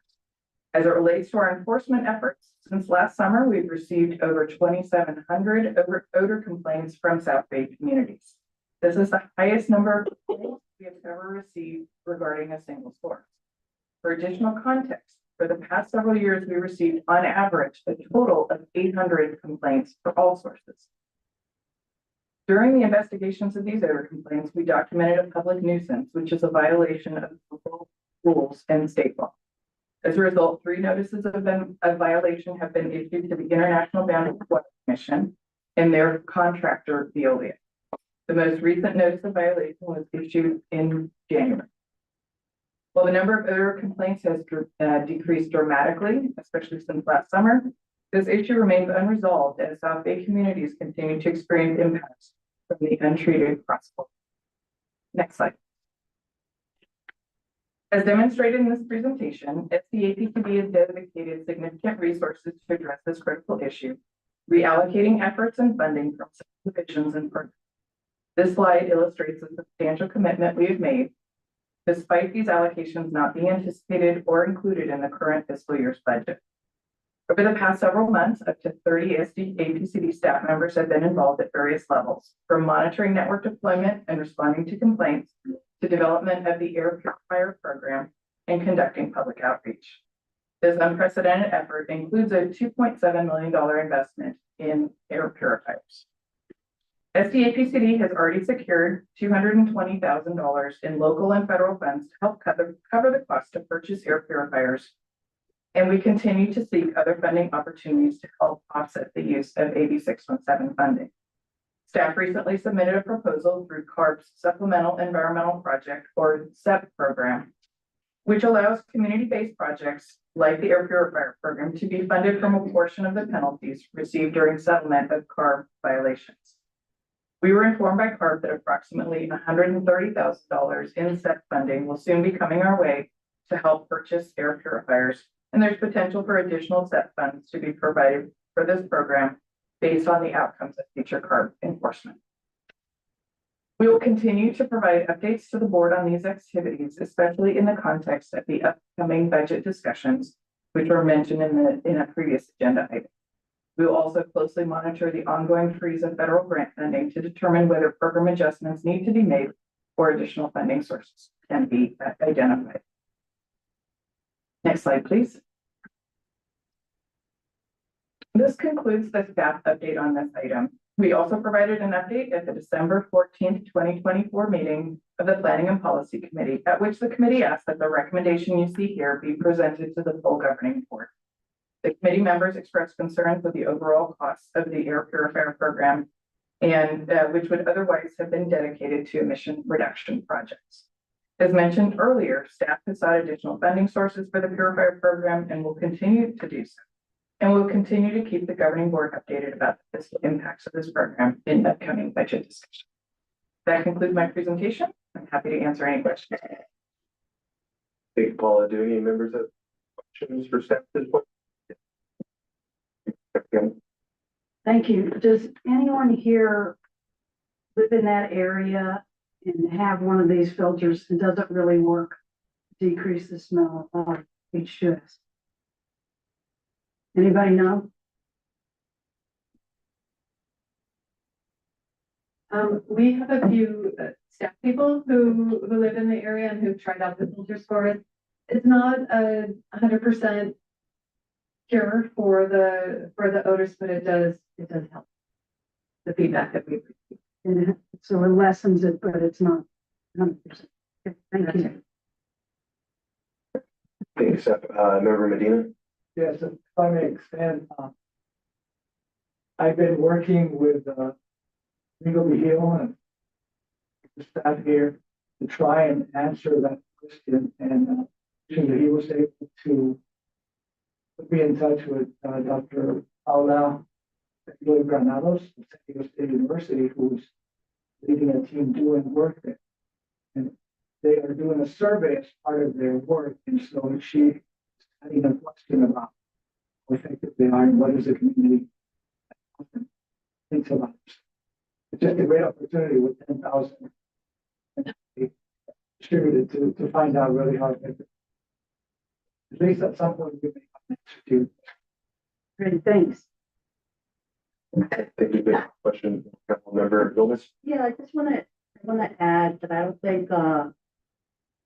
think there's going to be an answer, just because it also depends on the conditions of people's homes, the efficiency, and there's a lot of in that area, being that it's we have conditions that are they vary. I think we also need to combine. Okay. Any other member questions? Yes, Member Cole. I don't really have a question, but I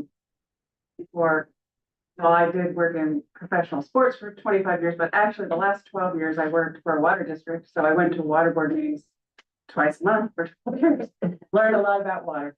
And I do appreciate what this board has done to address the odor issue, but at its core, it's a wastewater issue. And I'm always interested, like, who's in charge? And there's 26 water districts in San Diego County area, but this is, I looked at the South Bay International Wastewater Treatment Plant. Well over, cannot handle the capacity, as you all know. I mean, if you grew up here like we both did, this issue has been ongoing for decades, and it's just, you know, reached that beyond critical point. But and when I saw the presentation and I forgot what data point you were talking to, but how you detected something, or somebody detected something like after midnight. Mm-hmm. And my instant thought was, well, that if the plant is powered by SDG&E, that's because it's on time of use. I know at the water district, we would run our pumps on the off hour, and that's why you would get more of that. So that's probably why those things are happening in those hours. It's because the power plant is saving money by running their pumps during that time. And so to me, that just seemed like that's why that would be happening. And then I mentioned I work for a water district. It was the Padre Dam Municipal Water District in Santee. Services all the way up to Alpine, so 100,000 meters, as we say. And the last 10 years of my career there, I ran Santee Lakes, which is, Paula has been there, Marcus has been there. It's a 190-acre park and campground in Santee. And the unique thing, even though it's part of a public agency, part of the water district, it's completely self-sufficient. And there is a model to treat wastewater and create a recreational opportunity. And it just so happens that Santee Lakes was the first in the nation to do this over 60 years ago. So talking about tours or field trips, I'd be happy to show anybody who's interested a solution that exists right here in San Diego County. Great, I really appreciate that suggestion, Member Koval, because I think, hey, so it's kind of all hands on deck. And you know, your comment earlier, like what the source of this water is, without question, now it's becoming an area issue. So we really need the state and federal government, because the source of it, the majority of the source of it is coming from Mexico. So and that's where the challenge has been. I will say one thing I think that was left off a bit. Again, super proud of the incredible work that our staff has did, but on the wastewater treatment plant on our side had violations. So Paula, can you talk about that really quick? Sure. We issued 3 notices of violation to the wastewater treatment plant for periods when there were increased odors that also were being caused by equipment failures that they had. So pump station failures and the like. And so that increased the flow in the river, increased the odors. We're still in the process of resolving those. So this hasn't been settled. Any other clarifying questions? Yes, sir. I just have to say this as a physician. The odor part is terrible, but the worst part are the pathogens. When you get germs that are airborne and droplet borne, and they're coming out of there. And we have studies that have shown that norovirus comes through the Tijuana River Valley. This causes tremendous disease in people, especially in the GI tract. This is the virus that has made so many people ill on cruise ships. Well, guess what? It's right there in South County now. And it has been. Just as you point out, the problem is the water. The water has to be purified. It's been contaminated by human excrement. Until we can build the infrastructure and the plant strong enough, big enough, powerful enough to take care of the huge increase in population in the Mexican side of the border since that international plant was built, we have to take care of it. And I don't care what country does it. I don't care who pays for it. It's got to be done. Otherwise, people are becoming ill. Their lives are shortening because it's not right. And on top of that, we have our very own Navy SEALs training in that water. And they have been sickened not only by norovirus, but God knows how many different kinds of E. coli, et cetera, that nobody should be, especially not our special teams that secure our freedom. So I think it's really important that we become very much more vocal on all levels, especially state and federal. Especially federal. They got the bucks, they got the printing presses. We need them to build that plant stronger, better, and we need Mexico to cooperate with us so that we can help them to get the infrastructure they need on that side of the border, so that we don't have so much effluent coming out from them. So it's a tough thing, but we really need to do it. To me, it's a matter of health and safety. Thank you. Absolutely, thank you. With that, seeing no other questions, can we move on to public testimony? Thank you, Chair Bush. I will call for Cesar Javier. You'll have 2 minutes to address the board. Please begin by stating your name for the record, and please make sure that you utilize the timer on the screen to self-regulate your time. I found the next mayor of the city